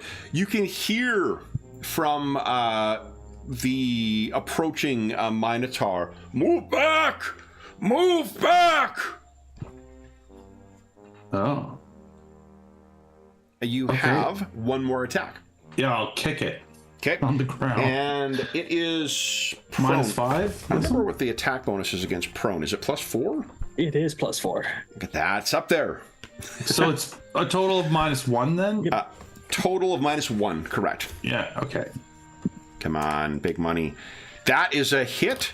And poof, you hit this thing in the face once again. Look at that. You could take a step, technically, or you could spend a key point and make another... and try and finish this thing. Yeah, that's what I'm going to do. Okay. Is this one at a penalty as well? Do you have Uncanny Evasion? Uncanny Evasion. Oh, or just evasion. Oh, it's just called Evasion? Yeah. I think he does as a monk. I do have evasion, yeah. If you click on these things, does it just put the text into the I think so. thing? Yeah. There you go. Oh, perfect. Yeah. Excellent. Okay, cool. That's what I was wondering. I thought that the monk had that, but then why don't you give us your final attack then? All right. Attacks. It'd be a +4 because Oh yeah. crushing its skull. Wow. Yeah, you hit this thing and you can see it begins pulsing out. Would you give us a reflexes save, please? Okay, that's what I figured it was for, because this thing's gonna blow up when I... Yeah. Oh, reflexes is my good one. Yeah, you see this and you're easily able to dance out of the way as it... I was kind of expecting it, to be fair. Yeah, explodes out, and the Minotaur seems shocked by the fact that you were not affected by this whatsoever. Griffith, what are you doing? Okay. Do I have 10 feet of space before I get to the edge of the balcony, or is it like right up against it? There's probably like Do you mean if you mean down to where the Radiant Century are? Then yes, because there would be about at least another 5 feet between where your platform is with the prince, and then the platform where the ritual is going on, and then there's one down to get to. Well, I'm thinking 10 feet of space to start running and then jumping off the balcony. Most definitely, yeah. If you're looking if there's enough room to charge. Yeah, pretty much. I'm going to charge and jump that far enough down that I might roll an ankle, but I'm going to give it a shot. That'd be great if you jumped up. Ah! Oh, ow! Ooh, ooh. Who's got a tensor bandage? Would you go ahead? Guy, go ahead and make your attack. You'll be able to get into range for these guys. Yeah. Yes. So I'm going to make an acrobatics roll to see if the damage I take from the 10 feet is lethal or non-lethal. Because I know I'm going to roll my ankle. For which? For well, you're large though, aren't you? Yeah. Am I going down more than 5 feet? If you are, I don't think you would take any damage from it. Okay. From the size that you are. No, that's fine. Okay. So yeah, I'll run in there, just swinging my axe, just get out of my way, and just I got 10 feet reach. So have you dropped your musket then? No, it's a gun and an axe. Oh, got it. Okay, so yeah, go ahead and make your attack. Okay, and large musket axe. There we go with a plus 2 should be built into this roll. So okay. Let's see here. Ooh. And so, I get a plus 2 for charging. That is enough to hit. And is there any damage that's missing from that, or does that include everything? I did not say power attack, so that is everything. Okay, so here we go. Look at this. You hit this thing. Now, I do need 2 things from you. One is first your fortitude save. This is a poison save, so if you've got... Oh, I get a 4 from Dwarf. Yep. So it's 16.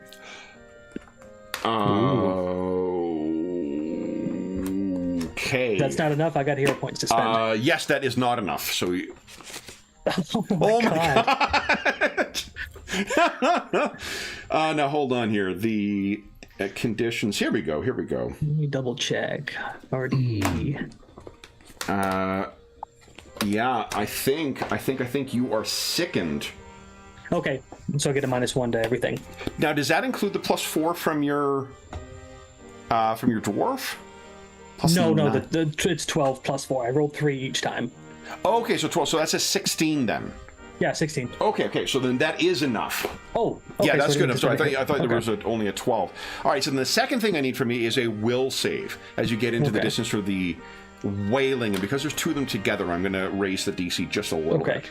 But go ahead. Is this a spell or spell-like ability? This is not.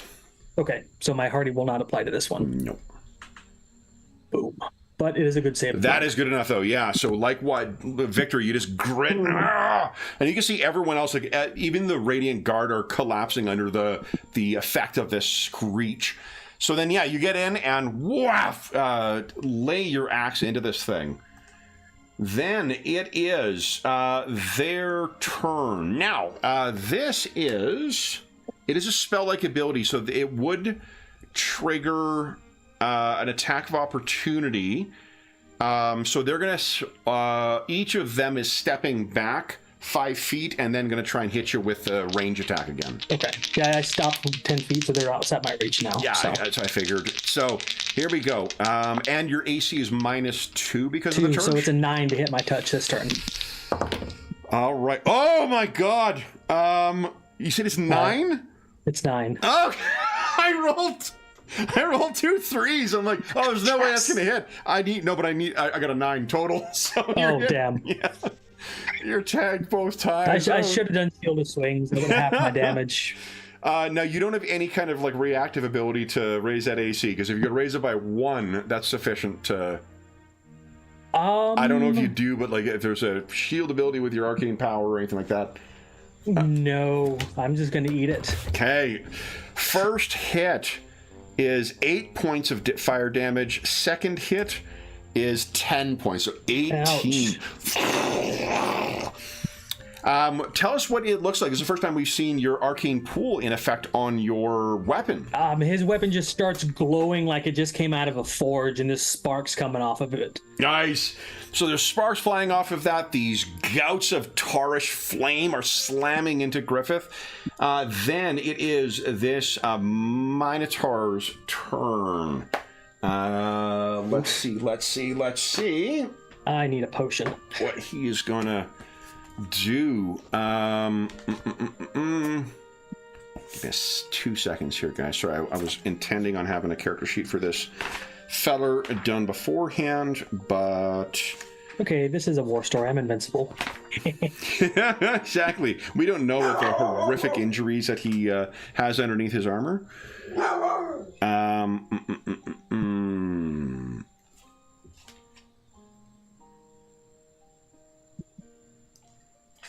Okay.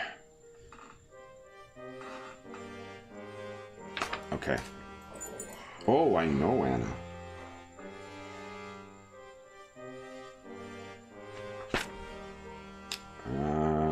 He. Oh.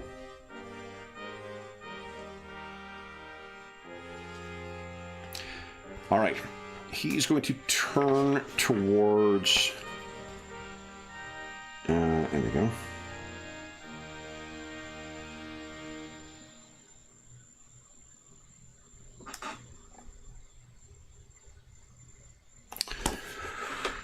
Oh boy. He's going to run in your direction, Griffith, and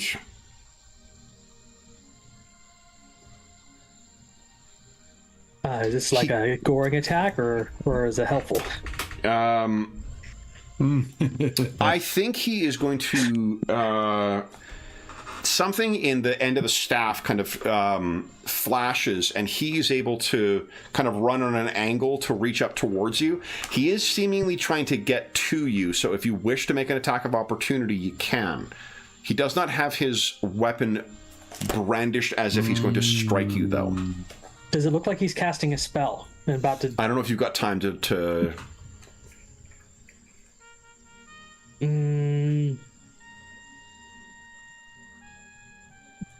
Leave it up to chance. I'll say hi, yes, I'll swing at him. Nope. I'm too focused on the burning guys. So you can see this, Victor, as this Minotaur goes racing in towards him. Do you say anything as you see him running in? I mean, I think my reaction would be, look out! And it's just at the last second you see this Griffith, and you know the flames were just dying around you. You were just hit by two more of those gouts of sticking flame, and you see suddenly there's this Minotaur your size who gets into your newfound size, is suddenly in on you, and you're like, "Argh!" Let me make one roll here, and then would you kindly give us a 2d8 plus 3 roll, please. 11. You are restored of 11 hit points. Okay. As he comes in, the end of the staff touches up against you, and you can feel it's almost like on the end of the staff, something is spinning, and then as it spins, it cascades off these symbols of some language you don't recognize that then sort of envelop around you and heal you. Glad I didn't hit you. I am as well. The Crown Prince he steps forward to take cover behind the Imperial Guard. There are, Jeff, would you give us 2 attack? Oh, wait, they've moved back. Would you give us 2 attack rolls, Jeff, and 5, John? Oh, yes. Whoa! Oh. Guns are times 4 crits. Okay, yes. So that is, I think they were focusing fire each time, so unfortunately you're going to have the result. You're not even going to have to roll for damage. The more injured one is just blown apart by the volleys coming from the Imperial Guard. Then, Victor, your turn. What are you doing? So I only see one left, right? There's only one left in your immediate vicinity, yeah. Yeah, like before we can sort of make our way out of here. Can I reach it? Oh, you're quick. That one at 50 moves definitely. Yeah. Yeah. Okay. Yeah. So I rush over to that one. Okay. And hold on. I think.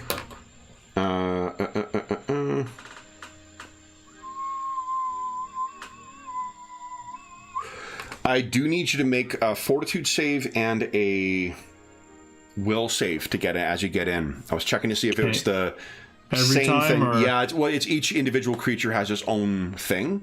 Yeah. Okay. So you make a save against each of them. No problem with the fort save, so the stench doesn't affect you. That sulfuric odor. And then will save. There we go. Oh. You want to hero point that? Yep. There's a reason you're saving that. See? Oh my god, roll 20 today.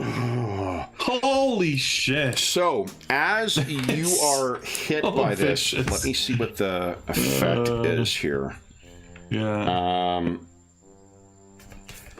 So I think what happens is the effect is you cannot take actions. You drop everything held, and you take -2 AC to -2 penalty to AC, and you lose your Dex penalty to AC.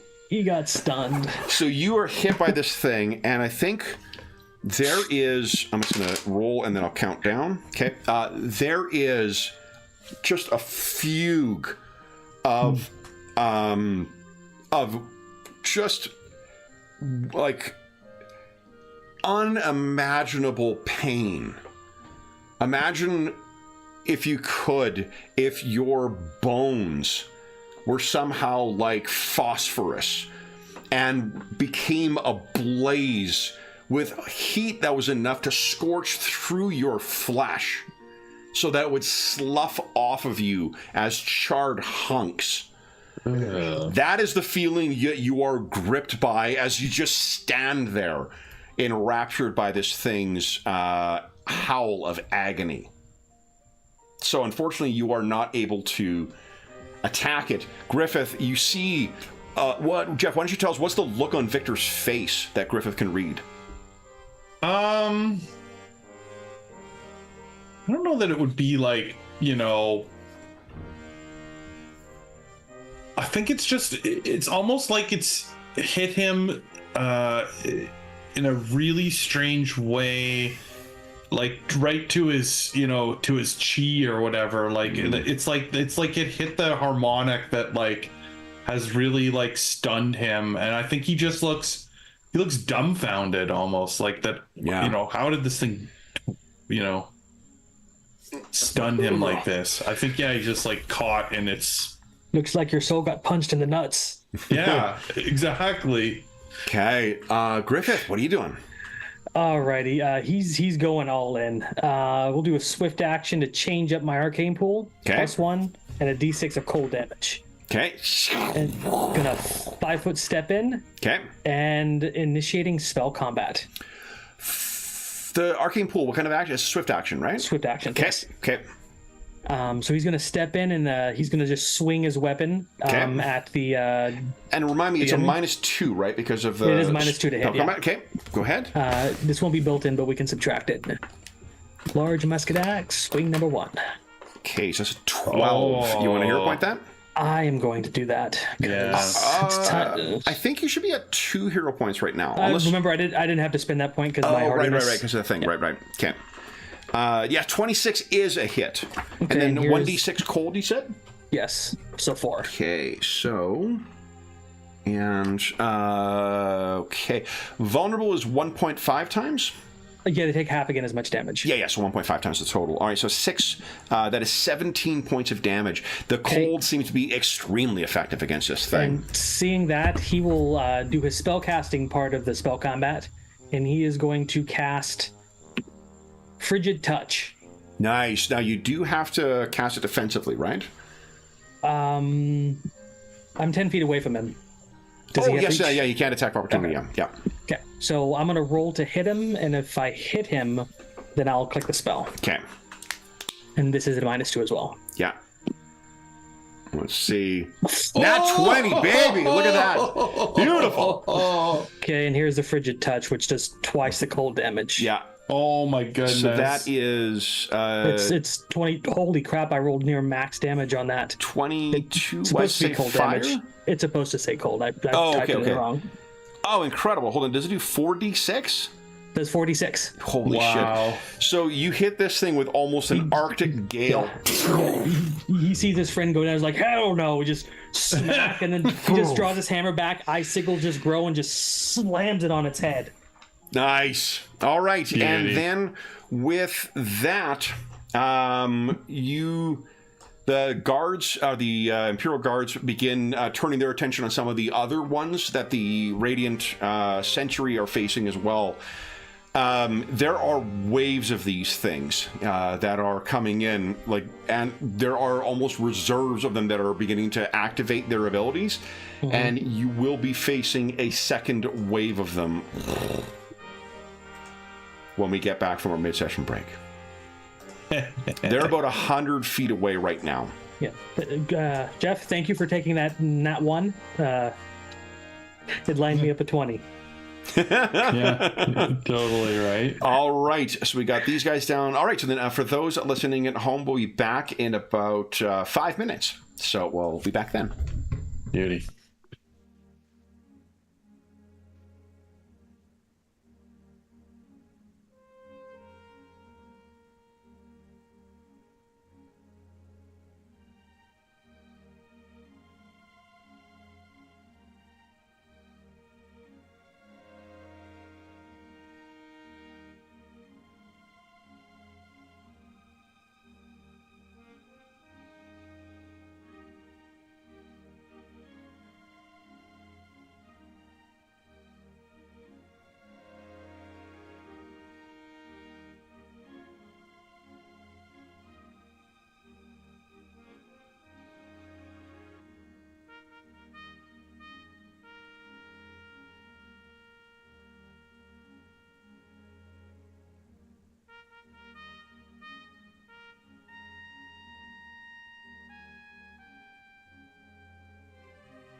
What a way to use that crit on a minion. Yeah. That particular spell staggers things if it hits them. Oh, Yeah. okay, cool. That worked really good. Yeah, I pasted it. Although we got to remind Kev that it explodes when it dies. Oh, it does. Hopefully being 10 feet away is enough. Yeah.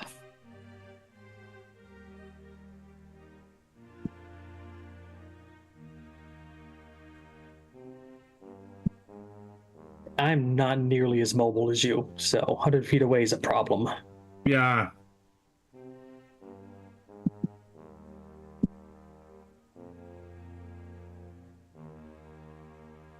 Maybe we need a strategy for this second wave.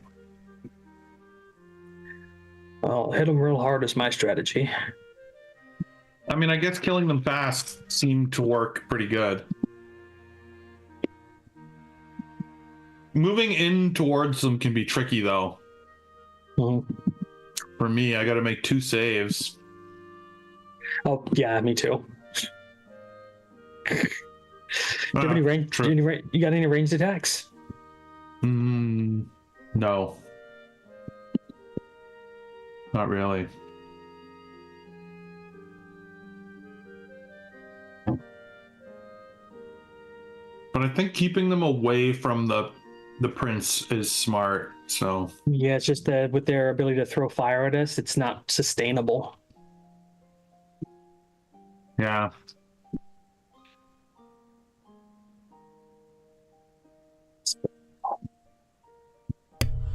I should probably unmute myself if I want to say smart-ass things. I said, what's not sustainable? I want to make my tactics as effective as possible. Oh, yeah, it's protecting the prince when they're 100 feet away from us now. Oh, Kev, they explode when they die. So is being 10 feet away? Oh, motherfucker, good? yes. I need you to... 10 feet will just be on the edge of them, yes. No, Okay. You won't be. The Minotaur... Okay. And the Minotaur wouldn't either, because he went to you. So no one is caught in it. It's only 5 feet out on each side. So yeah, you're good. Oh, okay. Wanted to play fair. Yeah, no, I appreciate that. Those guys caught up in the crit. I was like, I forgot it. That's awesome. All right, so these things are about 100 feet away right now. That was Griffith's turn. These things have manifested, so that's going to be my action for them. The Minotaur, his name. I am Cephalon. Bless you. You are a racist, dwarf. No, I'm not. It's called being xenophobic. So Cephalon will... Let's see here. I think he will turn to you. Once again. And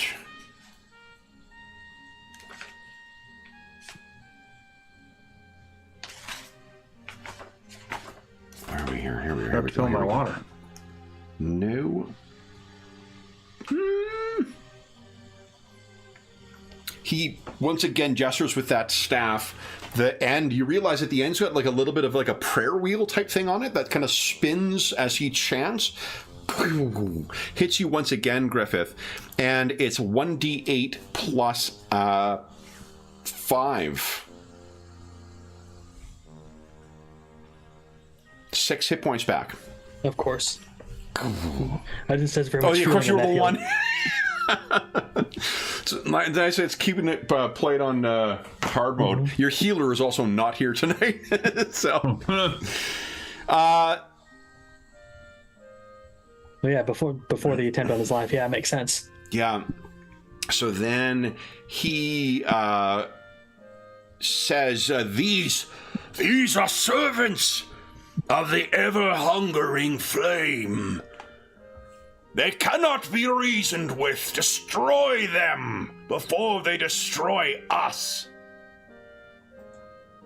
Crown Prince and the guards. Now, the range for these rifles is going to be 80 feet. So it'll be each range band is -2, right? Not -1? Yep. Yeah, Correct. Okay. Isn't there a trait that gives you, like Far Shot gives up -1 instead of -2? I believe so, yes. Each goes to -1. Okay. And firearms, they lose their touch attack after the first range increment, so we hit normal AC. Yes, they do. That's right. So it'd be against normal AC. So, Jams. 2 more of those jam. Okay, so I'm down to 3 for next time. One of them actually hits, though. Wait, with -2, yes, it still hits. No, because it's regular AC, so no. And you're rolling with 4, actually. They've they cleared the jam last round. The ones that weren't able to fire. Nat 20, baby! Nice. Another one jams, but the other one managed to hit. Go ahead and roll 4d10 for us, please. How? Not bad. 22. So, yeah, while there's a volley that goes out, only one of the matches connect, but boy, does it make it count. I have to check one thing. It's PF1. Let me double check one thing. Let's see, I got my bestiary right here, because I knew I was going to have to look up a bunch of monster rules. Could be so many different things. Yeah, exactly. So... I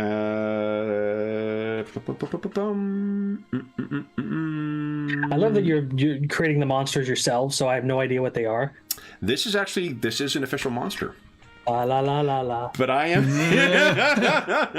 but I am really trying to, Doug, because I know you know the system quite well. I am going to try and throw a lot of curveballs to keep it interesting for you.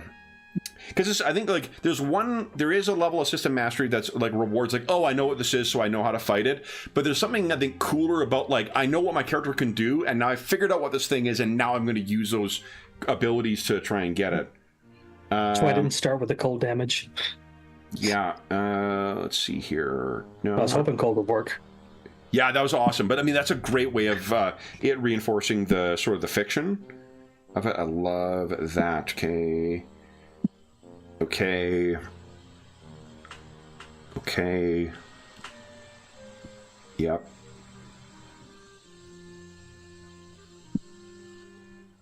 Awesome. Okay, I got it. I got what I needed. All right.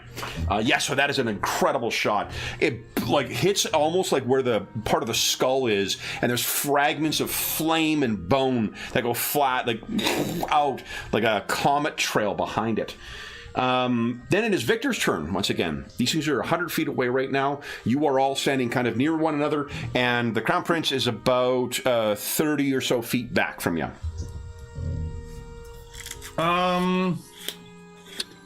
I think I will sort of. I want to hold my ground because I don't really have a range attack, and I don't really want to charge them. Oh, hold on. Actually, I'm sorry. You're still stunned. Oh yeah. Yep. So you're still locked in this agony. Okay. You come out of it at the end of his turn. Not quite. There's a timer on it of some there's a countdown. No, well, I can't leave my my ally here unprotected. So, Griffith, what are you doing? He's going to spend a move action meticulously reloading his musket axe. Okay. And then he's going to look over and say, they're about 100 feet away, right? This is for you, George. Magic missile. Nice. I'm sending three at the wounded one. At the wounded one, okay, nice. Force damage. Oh, so all 3 of them at them. Okay. Yep. So that is enough to actually blast that one to pieces. What do your magic missiles look like? It's everything around him is like forge related, not necessarily fire. Yeah. But it did. He extends his weapon because Maguses are all about their weapon, and then the 3 shards seem to splint off from the blade, swirl around, and just jet towards them. Cool. And it tears right through it as they're stalking forward. All right. And then I will spend a swift action. Yep. To spend 1 arcane point and recall that magic missile, so I can cast it again. Nice. Excellent. So the shards zip back and reattach themselves to the plate. Excellent. All right. Then it is the burning thing's turn. Really should come up with a better name for it. Then let's see here. What are they going to do? They are going to move closer. I'm trying to decide if they're sick of those. I think they're going to fire at the Imperial Guards. So they each and hurl down among them. Oh, I'm not rolling a d12 to hit. That's 1, 2. Oh, one misses.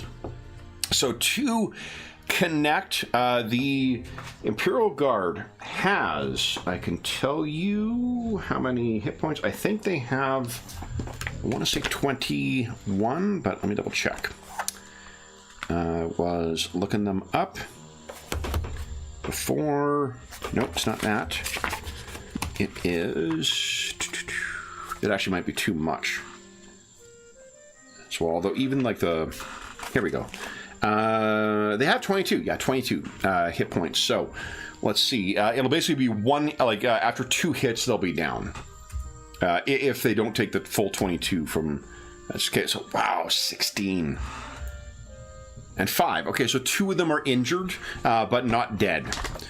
So let's do this. Let's adjust blue and amber. How about red means stop, they're still able to fight. Amber means the caution. And then if they're dead, they're just dead. All right. And that is it for them. They are keeping their distance as well for now. Zephalon is going to, let's see here. I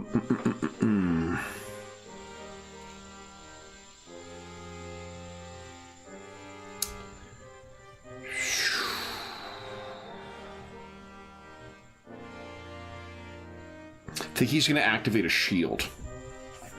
So he gestures. Shield is a standard action. A standard action spell. I thought so. Okay, yeah. So he gestures once again with his. Oh, actually, it'll be a different spell this time. So he touches the thing on his back. He speaks some kind of word that you're not even sure what the language is, Griffith.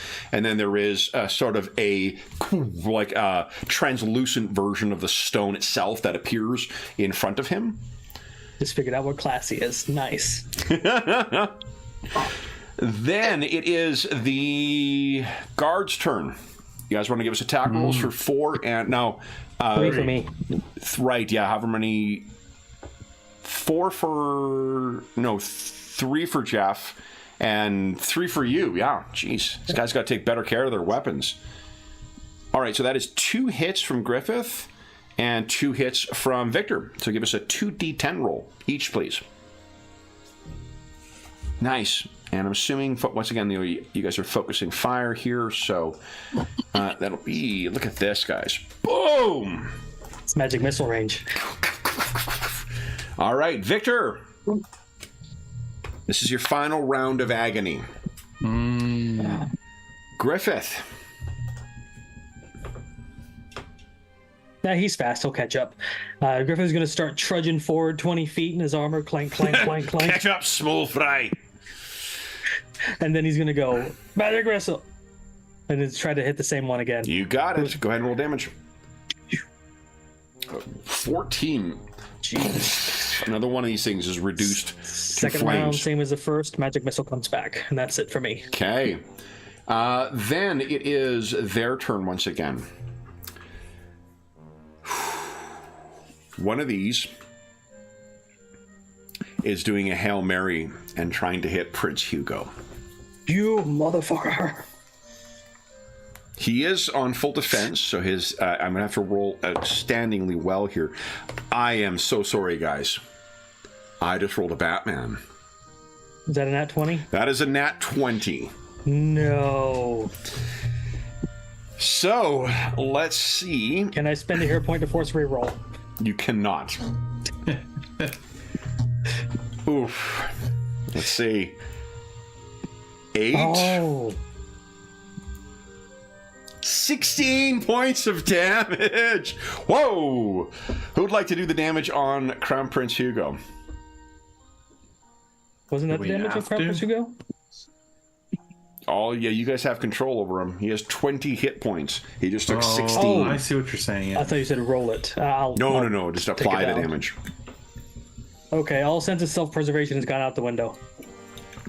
Guys, I do have better news. There's one more Batman dice to roll. That was only my first roll, and I saw the Batman symbol and got too excited.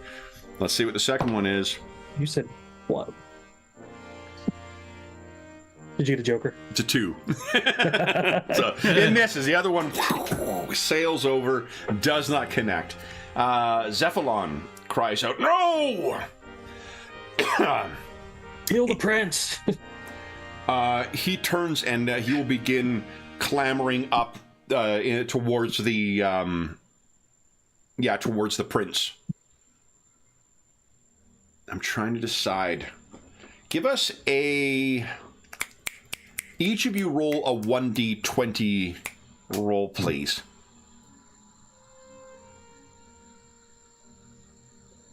Okay. So Griffith said heal the prince. He starts moving over. At least half of the guards have heard that, so they're not going to fire on him going in. I only said it because I know he can heal. Nobody else can do that. No, So- but it's a stranger that you're allowing approach the injured crown prince.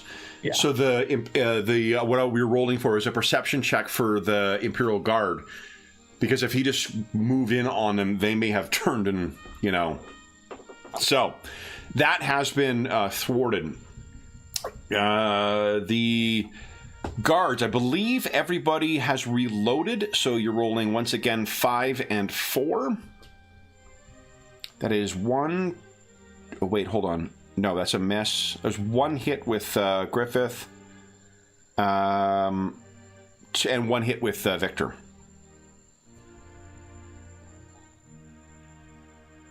To be a D10 roll. 7 points of damage.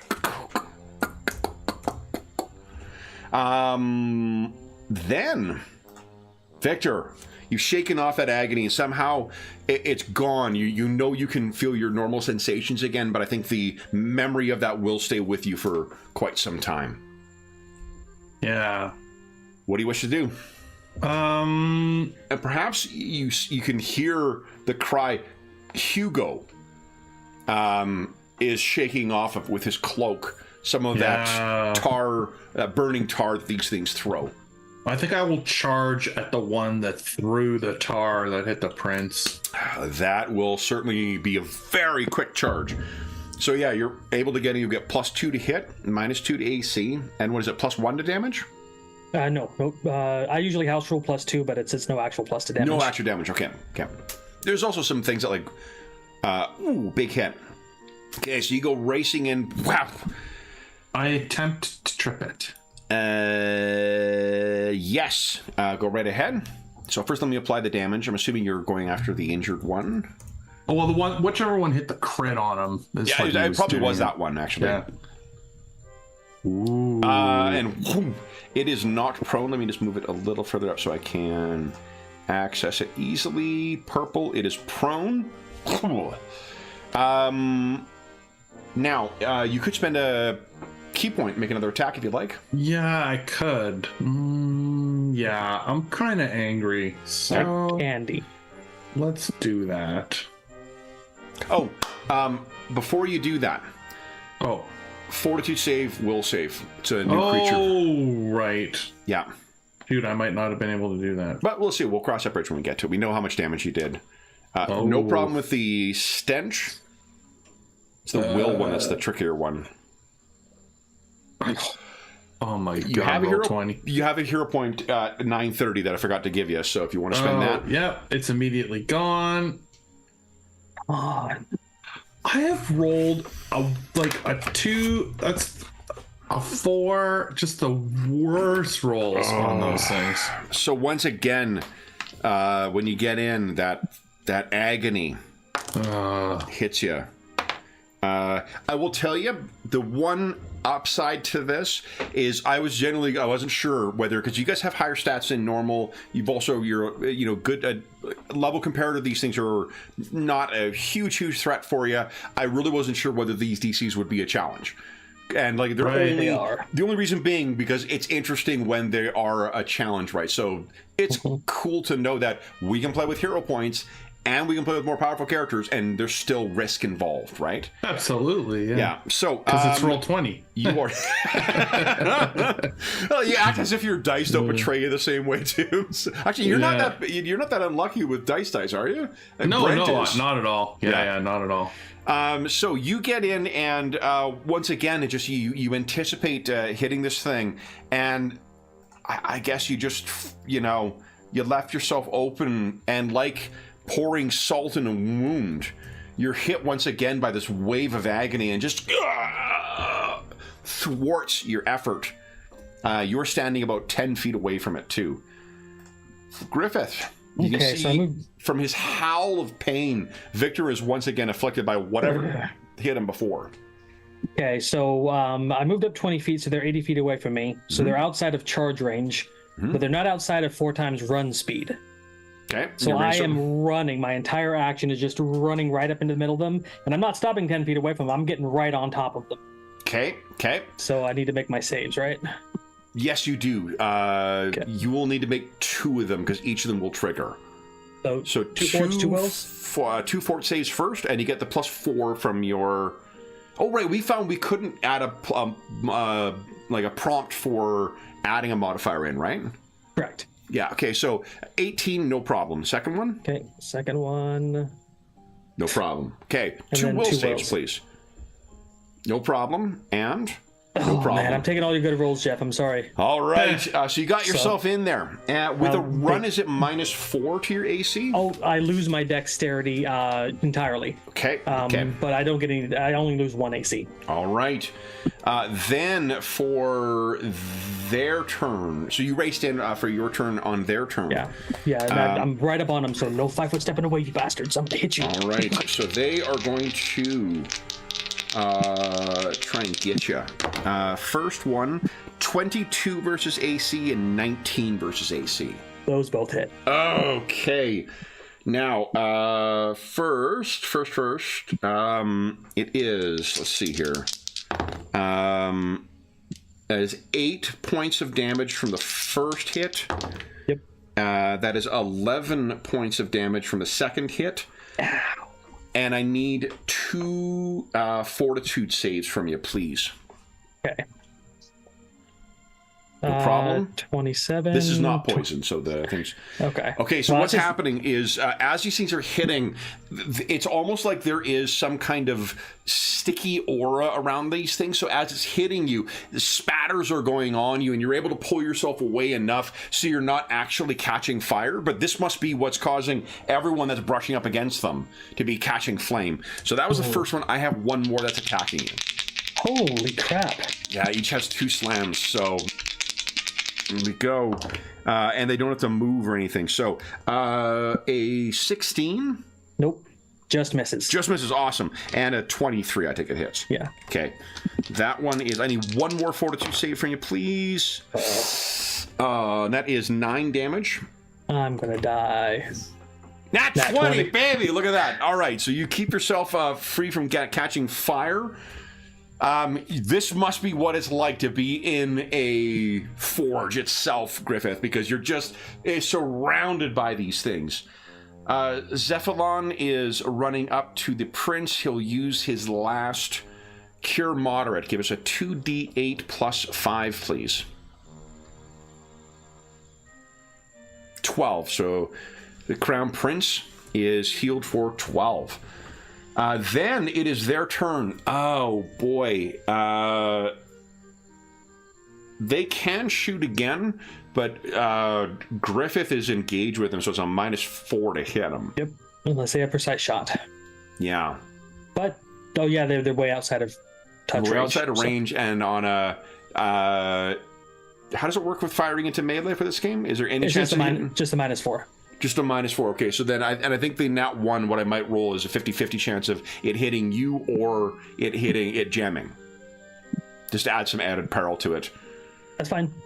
That also would count both ways. So, like, if you guys are engaging with firearms opponents, Victor and Griffith, make your decision for whether they would fire once again, and I'll let you. If you roll or don't roll, we'll just know what your character's answers are. Right. Okay. One of those is a hit. 1d10. Yeah, probably. They're ordered to protect the prince. Yep. Mm-hmm.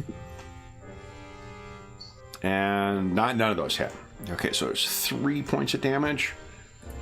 All right. Then it is Victor. Your agony continues.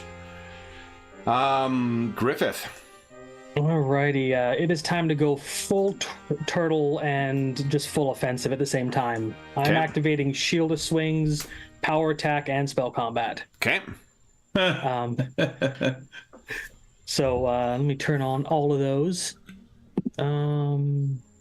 Furious Focus, I'm making that. Arcane Pool still charged. And Shield of Swings. Okay, that's all on.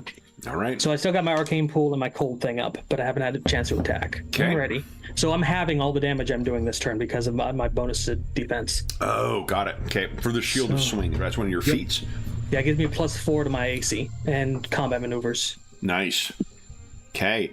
I'm re-rolling that. Okay. So this is just the first melee attack. Yeah.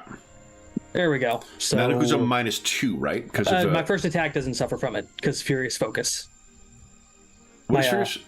The first attack I make each turn with Power Attack doesn't take the penalty, but all my other attacks do. No, but if you're spell striking, it's a -2, isn't it? Oh, it is, yes. So Yeah, 21 to hit. Okay, 21 is still good enough to hit, so that's 18 points of damage. Does that include your power attack? It does not. So it's +6 divided by 2, which is 12. Oh, okay. So and then a D and 3 cold damage. Okay. Now, does it say it halves all weapon damage or halves all damage? It's I'm pretty sure it's all damage that I deal. Let's see. Shield of Swings. Yeah. It's damage by half. Yeah. Okay, so then that'll be in total that would have been 31. So it's 15 points of damage it takes. Okay. All things in. Okay. So and then that was my first attack. Then my spell I'm going to cast. Okay. As part of the thing is I'm just going to pop another Frigid Touch. Okay. And swing. I'm going to go for the unwounded one. Okay. Go ahead. And this is going to be at a -4 because of my yeah. and +1 arcane pool. So that's 14. 14 is unfortunately not good enough. You want to re-roll that? I do. Here, point cap. Let's get out and click. Fuck. Not even. Okay. Damn. Can I spend another one? No, only once per round. Okay. So then that so is... my spell gets cast. I swing and miss, but the charge is still on the weapon. Yeah, right. So it hasn't discharged yet. Yeah. Okay. So yeah, turtle. Okay, let's see. All right. You could 5-foot step, I suppose, but I mean, they can step in on you, so yeah, doesn't really make a difference. If you do, they're just going to shift in, so narratively it doesn't matter. We're playing Theater of the Mind anyway. All right. We have some slams to go here. Now, you're fortunately, you didn't run, though, so your AC's back to normal, plus you get the extra 4. AC, so that's awesome.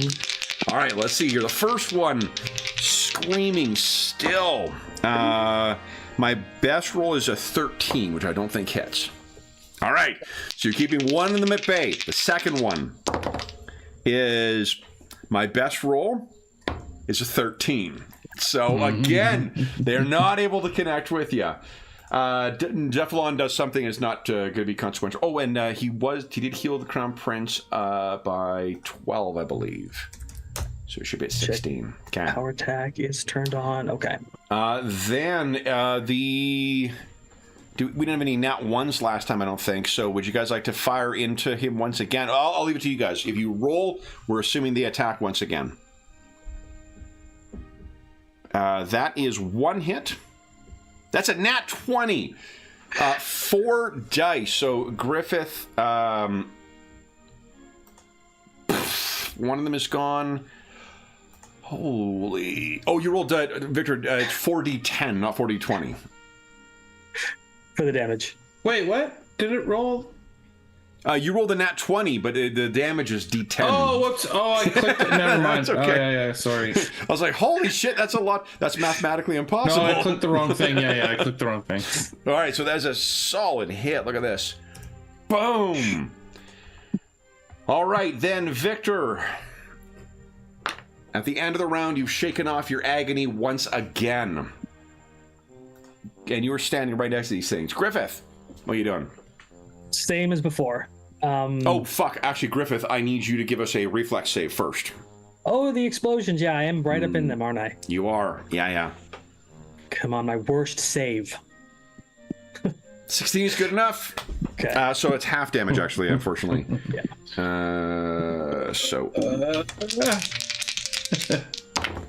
Oh my god. 6 points of damage. That's half damage? That's halved.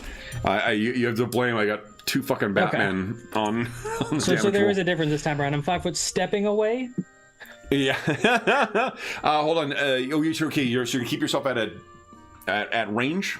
Yeah. Okay. And then I am going to... so now I'm 10 feet away from him. Yep. And I'm going to try to hit him with my sword and deliver that axe damage. Okay. So core attacks, and first one has no penalty, so I'm just at a -2. That is a solid hit. I don't even need to roll the spell damage. No. So that is down and destroyed. Now, something you notice, because you're in so close now and you're not racked with agony, as it destroys, there is a small charred chunk of like coal or basalt or something, some blackened stone that has something carved into it. Would you care to guess what symbol? 7-pointed star. The 7-pointed star. Now we know why Griffiths really hates this cult. Look at his 3 hit points. Yeah. So, Victor, you have recovered from your agony, and it seems as if the rest of the Radiant Century, the Imperial Guards, they seem to be wrapping up what else is there. They've managed to sort of organize a defense right now, and thanks to you guys chewing through a chunk of these things, as well as the defense of the Radiant Century, there's a lot of casualties here. A lot of burned people, a lot of people who've been consumed by that contact thing that you avoided, Griffith. And Griffith is pretty messed up right now. Narratively speaking, I love how this just turned out. 2 of us was not adequate to protect the prince, which is why Nyala was instituted into our group. Exactly. So Griffith is just there. He's just breathing hard, sweat pouring off of him, blood leaking from his armor, and he just rips his axe up out of the ground and then shoots the body with the round. Well, there really isn't much of a body left at this point. There is just that stone. Maybe he just shoots the stone instead. Why don't you give us a before you shoot it? Why don't you give us a knowledge arcana check, please? Let's see how you do. Well, and everyone gets a hero point too. I would spend that to re-roll that. Okay. There you go. There you go. So you recognize it as the same. It's that pernicious symbol that seems to show up over and over again. Yet another thing. What was it that Minotaur said? The ever-hungering flame. Why don't you give us a knowledge... Planes? Yeah, knowledge planes check. I'll adjust the DC for this. 29. So there is something that is known as the ever-hungering flame. It goes by different names. The ever-hungering flame is one such thing, and it's not properly a god or a demon or a devil or a rakshasa or something like that. It is sometimes referred to as an elder dragon, but that is really not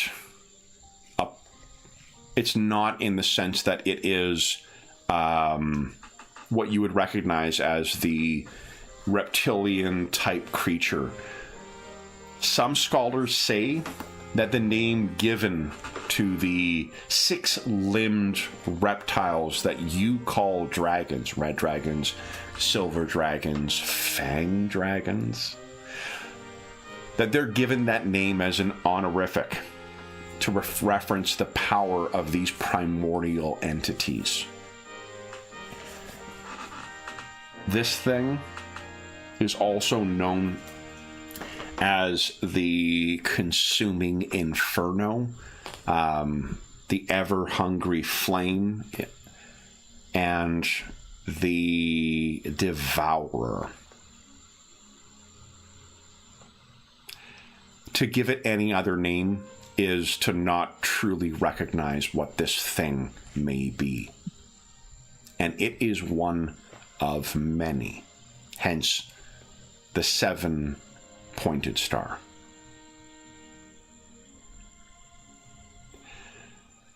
What is a cult like that doing here? So, Griffith, first, let's talk about first aid. You would have access to a potion of moderate healing, I think. Do you have one? Cure moderate wounds. Cure moderate wounds, thank you. I don't have it on my sheet, but I'm not sure if you it's probably on the PDF. would, just as part of the prince's retinue. That would be one of the standard things you would have. So its minimum level to cast that would be level 3, so it would be 2d8 plus 3, right? Yep. Yeah, okay. And his is made with dwarven liquor, so it does heal a lot It's more also than got a bit of a minute. kick. Tastes like juniper berries. Victor, you would also have access to that, but I think you also have a healing, your self-healing thing, right?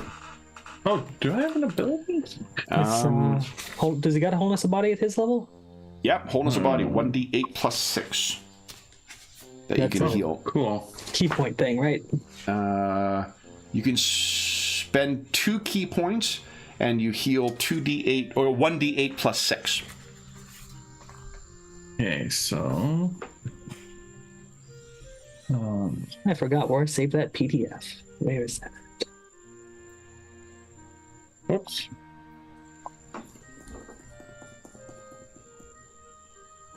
Now drop us out of combat. Nice. 11 points back. Pretty good. Yeah.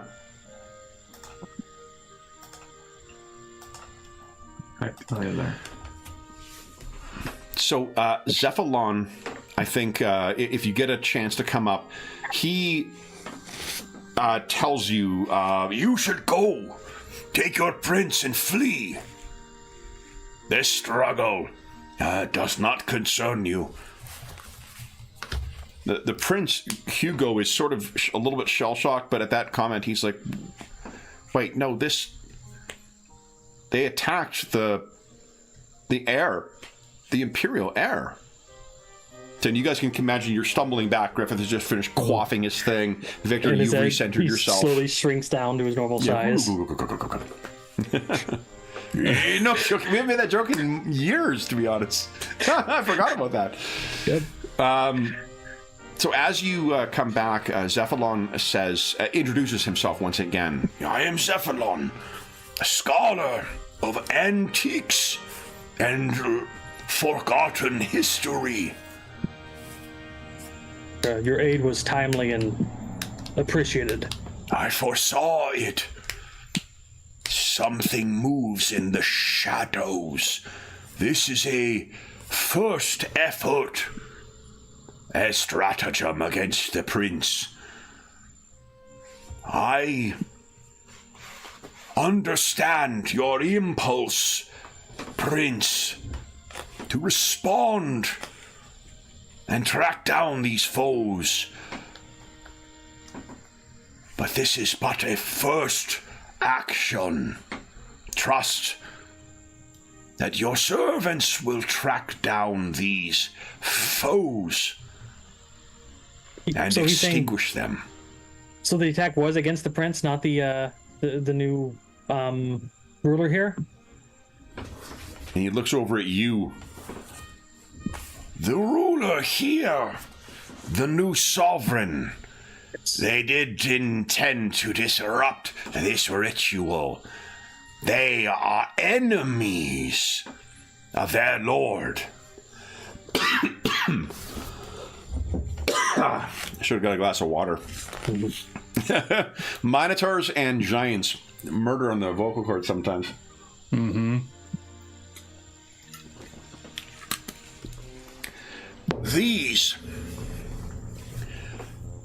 But their actions against your servants, the masters of the Cinder Pact dynasty, they have bowed the knee to your crown. And Crown Prince Hugo kind of nods. The servants to us. A blow against them is a blow against our authority. And Zephyr says, Precisely. Please. And he looks at you two. Take the young prince. Flee. Now, what he's asking for, well, I guess, what do you guys think of it on his face? Get the prince out of here. The Griffiths agrees. He's not suited for long distance fire throwing monstrosities. He can't protect the prince properly here. Well, and we didn't come here to fight a war. We came here for a ceremony. We're not really prepared for, a full assault. Yeah. We definitely need to tell the prince's father and see what he wants us, how he wants us to react to this. Mm-hmm. We cannot act in haste, Your Majesty. If he is correct and there is a potential for another attack, we are not prepared here. But these are but rabble, are they not? And Zephyr says, No. Servants of an ancient foe of all life. That's right, John. He interrupted you. Oh, it's okay. Griffiths was gonna say he saw that charcoal thing with the 7-pointed star on it. He didn't pick it up, but Zephyr looks at you. You saw it. Yeah, it's right over there. And he'll kind of leave you guys so you have an opportunity to talk amongst you three of you. Again, like what you guys know of Minotaurs, they come in, a variety of different cultures. So some can be nomads, some can be part of, more organized civilizations. They're adept sailors. Some can just be, indistinguishable from things like ogres and trolls that just want to consume, sentient flesh. So the Crown Prince turns to you. What should we do? Griffith says, I'm usually hesitant to trust strangers, but he did not hesitate, 1, to heal me, or 2, to come to your aid. And as you can see, and he gestures down, I'm ill-suited to fight these things. Cannot guarantee your safety here. He nods. As I said, Your Majesty, we did not come prepared for a fight. There would be on the train chaplains of Solar Invictus who would be able to heal you, Griffith. And Griffith is a little insistent that Crown Prince get looked over by the actual medics of his retinue instead of just the Minotaur. Okay. Because I'm sure he lost a pretty good cloak in that attack. Yeah, and it could very well have been a lethal strike too. So, while Zephyr is getting things together, then do you guys want to organize the Imperial Guard to get him out of here? Yeah, and Griffith's going to check on the 2 that got hit from those blasts as well. Sure. They are injured, but they are still they're still capable of serving. They will need to be treated when they get back. He tells them to drink their potions and just in case. Okay. Yeah. So each of them consumes their Cure Light Wounds potion. Prepare to transport the king back to the train. Yeah. You two, stay back. They'd be ready. Okay. So everyone reloads. Some get some melee weapons out, and then form a protective wall around the prince. And then I think Griffith will also just pull aside one of the cinder pack that look like they're any of the radiances still up. He'll inquire as to the safety of the sovereign. Sure. And Count Bayinder, they did try and attack him, and it was the Radiant Century all sort of interposed themselves to keep him safe. Curiously, he didn't do anything to stop with the ceremony. Well, I assume that you can't stop once you started. Yeah, so he pushed through with it, and he has concluded the ceremony. So by the end of the fight, he's actually managed to finish it off. You didn't see what happened to it. Each of those orbs, the 100 black spheres, all of them have crumbled to busted ash, and his bones are gone from the iron cradle in which they were held. And Griffith will tell them, inform your sovereign that the prince is withdrawing to his train. His business is concluded here, but seek him there if you need more. Yeah, that's fine. They absolutely understand and agree to that. As you're leaving with the prince, Zephalon has gone over to collect some things, but he seems kind of disappearing into the crowd. You could probably catch him if you'd like to, but he is not trying to bring himself to the attention of the authorities or... Right. Yeah. Maybe for good I think, reason. Griffith, you would know, having seen the way his magic's played out, there obviously there's a wide variety of different kinds of magic in the, not just like the, divine and whatever else. There's a variety of different practitioners, and you've heard of people who work a kind of like pastiche of magic, not through proper training, not through the blood, not through things granted by external powers, but just by coaxing almost like secrets out of ancient things. They also seem to be, as he is, knowledgeable in not just the secrets of the past, but like the secret ways of the past. Yeah, Griffith will attempt to catch up with him, just because Zephalon might be a resource we need, especially threats to the prince's life here. Yeah. And he'll say, Zephalon. So he is getting things. You are leaving, dwarf. Retreating tactically to the prince's train. Good. It would be, I think, in our best interest if we kept in contact.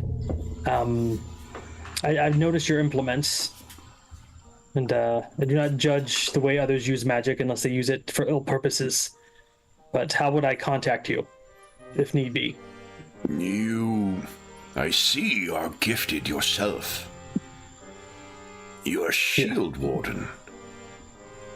Yeah, minus the shield. I make my own shield. So I see. Shield Marshal, that's what called, right? Yeah. Deep Marshal. Which? Deep Marshal. Deep Marshal, sorry. Yes. Shield Warden. No, actually, sir, I'm not what you just said at all. So Yeah. He would have correctly identified it. You wouldn't have Friday night brain like I do. Yeah. You are Deep Marshal. Yes. You I'm must most connected with the weave of the earth. Indeed. I have read of your kind, but have not met one before. It's curious to see you in service to the Crown Prince's retinue. Well, like most territories, we all serve the Imperator. And I have been... Kind of snorts out of his nose. Indeed. It says, I have been in service for 24 years of now. But a short time in your kind's passage through life. Yes, a third of what I've lived thus far, but potentially less than an eighth of my total. For what value it offers, I think the ever-hungering flames' efforts have been spent in this catastrophe. Your prince should remain safe, but their plans, the plans of the Dark Seven, are deep and secretive. And Griffith will say, and cyclical. This happens way too often in repetition. Indeed. In time, it will reappear. Indeed. The wheel turns. Or so some believe. Had they succeeded here, a dynasty would have fallen. Not while I live and breathe. I caution, Ironbreaker. Across the many aeons, there are others who have made similar oaths, and those they have sworn to protect, and their empires are now ashes. Do not underestimate the threat that they represent.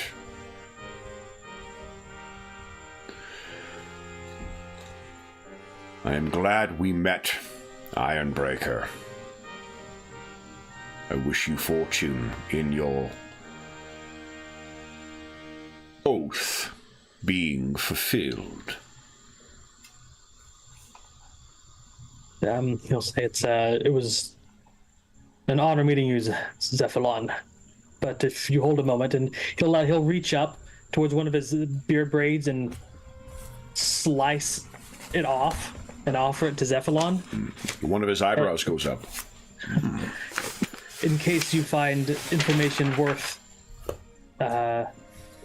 me needing knowledge, I'm sure you have means of contacting me if you have a piece of me.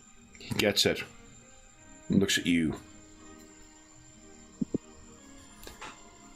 There is a gnomish cobbler in Voldbergstad.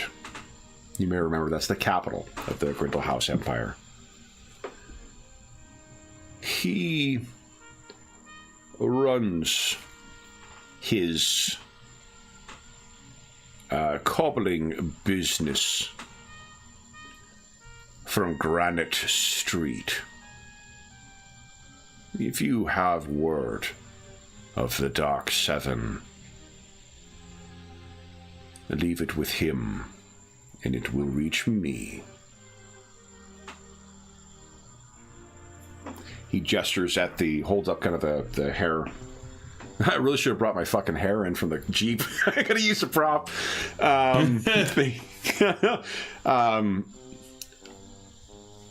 The gesture is acknowledged and appreciated. So he says, I do not trust easy, but you saved my life and my prince's life. I, like you, have sworn, for while I draw breath, to thwart the efforts of the Dark Seven.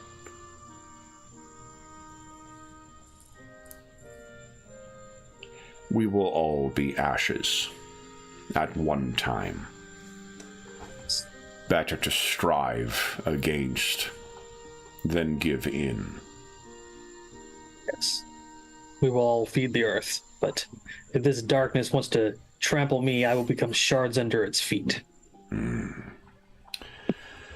May you catch your enemies unaware, Ironbreaker, and may the road rise up to meet you. He gives him a little heart salute and then walks away, clank, clank, clank, clank. He stops as he's walking away, turns back, comes over, and you can see that he must be humming something because the thing is spinning once again. And he lays hands on you once again, and go ahead and roll 2d8 plus 5. Big and deep, isn't he? 13. That's better. Yeah, 13 back. It's about as potent as my healing potion. He says, without speaking another word, he moves in without speaking another word, and he begins moving off into the crowd. And for such a big guy, it's pretty amazing how fast he disappears into the crowd. Victor, you and the others are kind of moving along. You can see Griffiths has been talking about this. It's sort of at the last, like, you're ready to go. Griffith, if you look over and see where Victor is, you make eye contact, and then you are able to meet up with him once again. And a half jog goes, has got a contact in the main city, capital. Okay. We'll learn more about this in time. So, Cephalon. Good. You named the NPC, I have to make him important now. And so, Cephalon, let's hear a cobbler on Granite Street. All right. So Cephalon disappears into the crowd. The Cinderpack Dynasty, there's, it seems, a devastating impact that this attack has had on them. You would have thought that the folks who like these types of tieflings or whatever their descent is, that they would be particularly resilient to flame and fire and stuff like that. Instead, it's almost like the reverse. Like they've sort of like living kindling where they just have been going up. You would not be surprised if at half of that like 250 number that was there are gone. Oh, wow. It has been a massacre of their numbers. That helps justify to Griffith why he had to take the fight to these things that quickly. Oh, definitely. And like you can imagine how big the actual sprawling fight was with 100, the Radiant Century going on while you guys are focusing on your part of the fight. It is chaos moving to the train, but this is not the first time that you guys have had to necessarily do something like this. And the further you get away from the square, the more under control things are. As you're moving along, I think the Crown Prince knows not to be asking. One of the guards will ask you guys, will we be departing? Should we get word to the engineers? And he's likely referring to Vold Humberthorn and Samia Fatusi.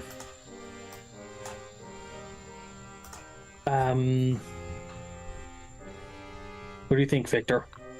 Is there any assistance that we can offer to these people before we leave? Like, is there anything we can do at all?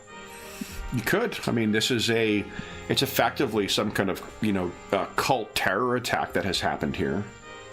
I'm just wondering if we have any resources, like, on our train or access, like, we don't necessarily have to speed away. These are our allies, and as you said, this hit them very hard, so maybe we need to, let's get to safety, let's regroup, and then, decide from there? Yeah, maybe see if there's something we can put together, some aid, something to help these people. Sure. I'm just not sure what kind of resources are on our train. Yeah, I think quite a bit. You guys are going to have access to, because it's the Imperial heir who is traveling. There's going to be a fair amount of resources there. It's just much of that would be reserved for him and for protecting him. Right. And I think if you while he's young and he probably was shaken up a bit by getting scorched quite so badly, he does have some of his father's metal even at this age. So he is not going to be shrinking from a fight. Neither is he going to throw himself into a fight either. Yeah. Griffith would think, I mean, he's, as benevolent as Victor is in wanting to help people, but his priority is getting the Crown Prince out of danger and their occultist here. If we want to send a care package back, we have the resources back in the capital as well. And that'll Shouldn't probably be more... leave until we are certain that they are secure, though. I talked to the Radiants. They have their sovereign, their count, and secure, and he completed his ritual. So he is hale, hearty, and able to assist his people. The pact has been renewed.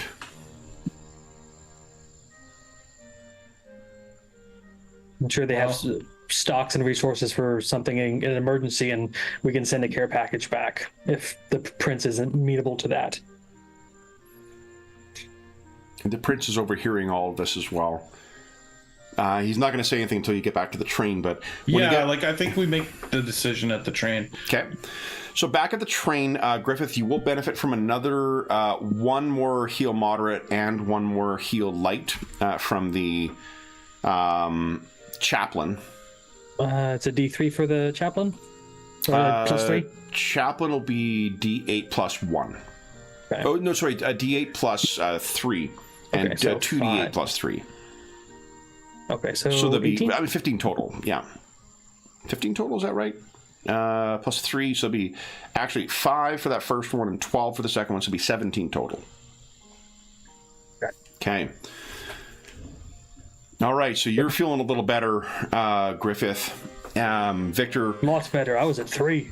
Yeah, so you guys are back. Let me move the guards aside. You can picture you're in part of the train where the... and actually, let's do this. Let's grab everybody and we'll head on over to the... Griffith is like restocking his emergency heal potion. Yeah, you would have another... you definitely would have access to another cure moderate. There we go. So, you will also have the benefit of speaking to William here. Yes. So, My master. Yeah, William will also be in here. He asks for a complete breakdown for what you guys observed, and, no, I guess for one thing, what happened, and also what you observed. Griffith will go into pretty good detail, especially on how hot those flaming balls of fire that were thrown at him. He exploded like top gun into the armor and scorched me. Let me You change your clothes. check for him. Okay. I've not... Did they appear to be living? They were before the spell. Victor... And he describes the charcoal thing. Yeah, and having been afflicted by that agony twice, you are absolutely certain that they were dead. Oh. That kind of the shared agony that you experience by getting in close to them, that wail, there's no way that comes from a living thing. You were far too connected to it. So, Kev, to be clear, they were like the people that were there watching. Some of them were converted into these things, correct? Some of them seem to convert themselves into it. Oh, because when you heard that, what they were all doing is they were holding up these talismans, crying out in some obscure version of Abyssal, and then they were turned into these living, immolation things. Yeah, I asked earlier if the people who were falling aside were turning into them, and Kev said no, they were just burning. So yeah, and then as you were moving along, the other people, like the other members of the crowd who happened to be hit by that thing, Griffith can tell you, like when they connected, it was spackle of their bits of their like molten, maybe it's even their molten flesh is burning onto people, and then it catches them and boom, and it seemed particularly effective against the members of the Cinderpack dynasty. Right. if you were to coordinate a specific attack on that dynasty, this would be, it'd be hard. You'd be hard pressed to find something that'd be more effective than this. It destabilizes or weakens, or not destabilizes. It debilitates or it weakens things that get even in close to it. If it can touch you, it might be able to set you ablaze like a torch soaked in pitch. And it can attack at range to address the issue of the firearms that each of the guards would have too. Ooh, I would hate to see that fire get a hold of the gunpowder. Fortunately, there were no batteries or whatnot. Imagine one of those things coming aboard a ship. Yeah. Griffith says he far preferred getting hit in combat than those flaming balls of stuff they threw at him. William is unfamiliar with anything like this. He's never heard of anything. He could do research on it once you guys are back to Voltbergstag. But Griffith is like, he's got the Scorching Ray spell, so that what they hurled was kind of like that, but it was more not spell but spell like. Yeah, there was something. The way I sort of think of the occult magic in the world is sort of like, it's that weird shit that like is for dabblers or for unique practitioners or whatever that like regular folks have left behind. It's almost like alternative medicine kind of thing. That's not meant as a comment on the efficacy or the non-efficacy of non-traditional medicine, but it's that kind of stuff of like reasonable, more structured practitioners would have left this stuff behind. So it's this sort of weird collection of esoteric types of things that are either older or just more non-traditional. Those kind of spells are more of the state of mind you're in and the emotions you're manifesting rather than, rituals and calm control kind of thing.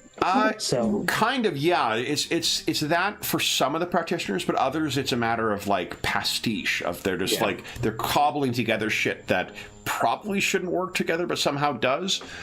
Something you could make a full tradition out of, but they managed to make it work on an individual basis, which means that there's whole swaths of it that aren't written about in arcane treatises or religious books or so forth. Or the Griffith hypothesizes they could have been drawing on the very essence of fire from the plane of fire to throw their stuff around too. Who knows? Yeah. It could be... he didn't get affected by that screaming or mental anguish Victor did, so he's kind of curious about what it felt like. Yeah. How do you describe it, Victor? Or do you?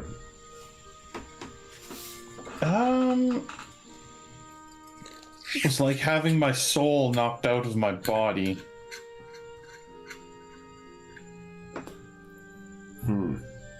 It's vague, but unpleasant. Were you able, this is William asking, were you able to observe yourself? Could I see what was happening while I was in this stunned state, or no? You could still sense what was happening around you, but so much of your attention was focused on your body burning itself from the inside out.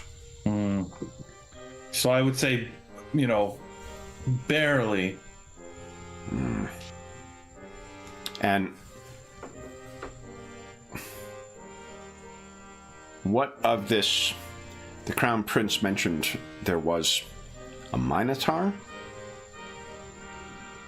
Oh, yes. His name was Cephalon. From what I can tell, he's a practitioner of the implements. He draws magic from his implements and other connections. He a cultist?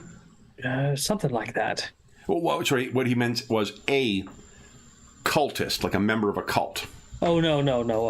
I think Victor saw him before I did, but he started to, I think, warn us before they started chanting and turning into fire demon undead things. He ran in and healed me while I was engaging, and then the Crown Prince took a hit, and I reflexively sent him to go heal the prince, and he obeyed without question. So... You trusted him. It was that, or see the prince get caught up in flame again. Like, something about him. You know me and the dwarves. We don't trust easy, but something about him was just, I don't know. He didn't seem dangerous to us. He nods. He was a friend. He seems to know more about this cult, so I made a point of creating a contact with him. This cult, it made use of the 7-pointed star. Yes, when I slew the last one, there was a charcoal with the star engraved on it. So I didn't touch it. The Cephalon gathered it up, and I think he's doing research. In the same manner that there are cults that align themselves with this, although seemingly unconnected, it seems as if they have foes as well. Though, I should caution, it does not necessarily make them friends of ours. He did say he was sworn to fight this cult and the Devourer. Curious. Yes, what was this god that he mentioned? Elder being, dragon thing. So one of the things that, here's one way of maybe understanding it. I think it has a name. The life cycle of certain creatures, certain things, like humans. The life cycle of a human seems long to a human. You know, it's a lot of years you get to live. There's a lot of experiences you get to accrue before you grow old and pass on. That time seems fast and minimal in comparison to a dwarf, and certainly in comparison to an elf. So it is with the grander things of the universe. It's easy to think of things like gods and demons and whatnot as permanent and ever-changing, or never-changing.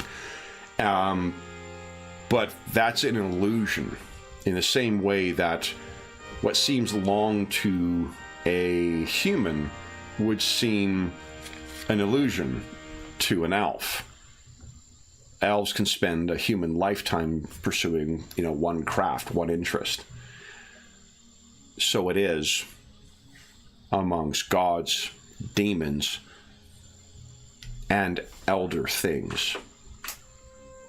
The existence of those unfathomable beings that we worship as gods, or we shy from as demons, devils, and other such things. There's older things. The fundament is not unchanging. And there was a time when such things were the power in ascent. And he gestures sort of at if you've maybe drawn out the 7-pointed thing, the wheel suggests such a time would come again.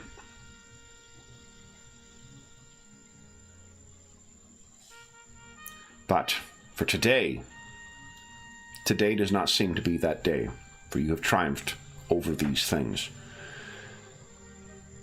And William looks at the prince, and Prince, what do you wish to do? Would you each give us a sense motive check, please? See if you can get a read on the old prince. The DC is not going to be very high, because you know this kid, even already. Yeah. Griff has been watching him since he was like 5. Oh my goodness. That's still pretty good, just that I think Griff has just got a little bit better of an understanding, but again, that probably speaks to how he is. John, how is the Crown Prince feeling? Well, taking that, I don't imagine it's the first time he's been hurt in combat training, but normally, Griff is there to protect him, and Griffith ran off to help Victor. He's probably feeling... one thing is like the adrenaline's starting to run off of him. He's starting to get shaky, but he's got that sense he survived barely, and he's probably equally conflicted with, I don't know, like most 13-year-olds or teenagers think they're invincible, like they're going to be immortal. But he's just realizing that no, he's not. But he's stronger than he thought he was. So perhaps would it be right to say that you now see him, Griffith, for the child he is, and for the man that he's going to be? Yeah. Well, I guess my point being is at this moment, if that like bravado of teen years in the face of such, near death, if he is shrinking back, perhaps you're seeing that, like, again, teens, they may have some of the characteristics of adults, but they're not adults. They're still kids. So his hands might be shaking. It's chalk white, of having gone through the experience. His eyes are wide and he's looking as if he is listening to you, but you can tell he's not really listening. Is this the first attempt on his life, Kevin? I think this might be the first significant attempt on his life that he's aware of, or they got close enough to really. That was in his face, basically. I mean, we know for a fact they were targeting him. So and they also almost killed him. We have talked about the Imperial Signal Corps too, and the Imperial Signal Corps typically hears about this shit before this goes on. So, but something in a border nation where there's this kind of danger. Yeah. So, Griffith, you definitely pick up all of that stuff. So you can tell that's what's going on. Victor, you're pretty much like 50% there. You can tell he's upset, but maybe not quite to the degree. I think what it tells us, you know exactly how he's feeling. Griffith, maybe you know how to also make him feel better. Yeah, Griffith was just that close to dying too. So he just steps over while the Victor's looking over, and he just catches the Crown Prince's eyes. He goes, Hugo, and he just meets his eyes, and there's a shared moment of like, I was right there. We're okay. Okay. And he just hand on his shoulder, kind of. So Prince Hugo will look up at you, Griffith, and say, is there more that can be done here, then? Is there more that I can do? And he looks over at Victor as well. And then at William, I suppose. Well, their target was you. Making you more available is not an option. But, well, you have a measure of power. I think William will step forward and say, the Signal Corps is at your disposal, my prince. Perhaps we can make use of that, but my ears can hear from the capital what goes on here. And you, my prince, have other commitments. He looks over at you, Victor, and over at you, Griffith, as if to say, like, maybe we don't stay any longer. Yeah, Griffith's kind of like along that. Yeah. If in another life we'd be investigating this, Your Majesty, but that's not the place for you. And our place is by your side. Your place is to lead others, you will know the power of command, and others will obey. The best you can do is wield that power properly. He, this time, is listening to everything all three of you have to say. And he finally seems to have come to a conclusion. He says, we should depart then. And Griffith, he'll kind of crack a smile and then tap him on the back and says, hey, at least you know what it feels like to come this close to dying. William says, and perhaps that will be a unique experience. I certainly hope so. Hugo then kind of looks up. He says, looks up at William. My father would value a debriefing. William nods. Indeed. Could probably not tell him how close the prince came to dying. William, kind of wryly grins at you, and then the prince says, I'll retire to my quarters then, and we can give the Imperial Engineer word. We'll set out. As Hugo starts to go, Griffith says, keep in mind, Hugo, you're still standing. Not a lot can say that. And he nods. And as he's about to leave the cabin, he stops, and then he turns around to both of you, all three of you. Well, I know William wasn't there, or at least William wasn't in combat. He turns around and says, "Thank you," to both of you. Of course, Your Majesty. And he turns and leaves. And we fast forward a couple of years back to the train station at that small town in Caronia. The town... This is why Griffith doesn't want the prince to come into combat. It's all making sense. Yeah. The town you were in is, I believe, called Ligatna. So we are back aboard that train, and we're talking about the finding of that marking in this town, the threat that the Countess has mentioned, and it's Victor who reminds you that we've seen this before. Yeah, this is eerily familiar. I think in the interim between the events in Kuzdazi and the events here, you've not seen any further indication of it. You also have not heard from your Minotaur friend yet.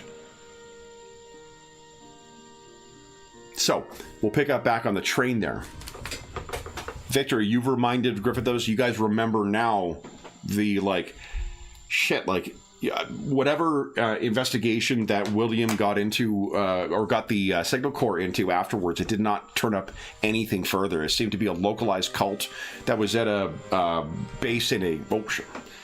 it was based in a town not far from the capital of that county, and it was eliminated, apparently. So, you've not heard anything... Whatever that cult is to the ever-hungering flame, you've not heard anything further about that in the intervening 3 years. Right. So, what context, if any, does that give to having found that mark here, and does it have any effect on what you think you should be doing next? Well, Griffith, we didn't get warning last time of a threat to the prince's life. This time, we potentially have that through this Anita? Yes. Yeah, Countess Anita. So, yeah, I think being reminded of that, Griffith, is we really need to meet her. I think you're right. Do we have potions of fire resist? Do you have, sorry? Do we have potions of fire resistance on this train? Because Griffith is maybe we should pack a few. I mean, you would know from history, one of the infuriating things is there's all sorts of different manifestations that the Dark Seven can manifest as. It's poison sometimes, it's plague, it's murder in the night, and now flame as well. So there's a variety of nefarious ways that that those things can suddenly manifest themselves. But I think then that is where we'll leave it, and it's a perfect place because now when Dave comes back in 2 weeks, you two can fill him in on what your characters know about the 7-pointed star and your previous experience with it. Yes. And then you guys can make a decision of how best to proceed with that. So, perfect. All right, then. For those, let me bring us back to our main page here. Oh, will we be restored to full hit points? Yes, yeah. You guys will be at your whatever you were at before the adventure. You're going to be back at once again. Yeah, so which I think was both. Everyone is, I believe, fully healed. I had spent one arcane pool. Okay, yeah. So great. All right, then, for those listening at home, thank you so much for joining us for Chapter 3 of the Last of the Falling Leaves campaign. As is always the case, if you have any comments, questions, or concerns regarding the session, the campaign, or the game we're playing, please don't hesitate to leave a comment in the comment section down below, and I'll endeavor to reply in a timely fashion. There's also a link down below to the Dungeon Musings Discord server, where we have channels dedicated to We don't have one for this campaign yet, but we have a channel dedicated to Pathfinder First Edition and D&D 3.5. I've posted the character sheets for these characters over there, so if you're interested in seeing what these characters look like, stat-wise, you can find that over there.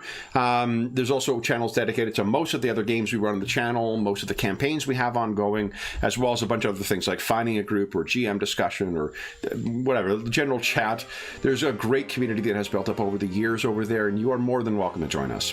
There is also a link down below to our friends at Noble Knight Games. Noble Knight Games is the preeminent unionized retailer of hard-to-find and out-of-print RPGs in North America. Not only do they have an incredible selection of new role-playing games, board games, and card games, they have an unmatched selection of hard-to-find and out-of-print RPGs.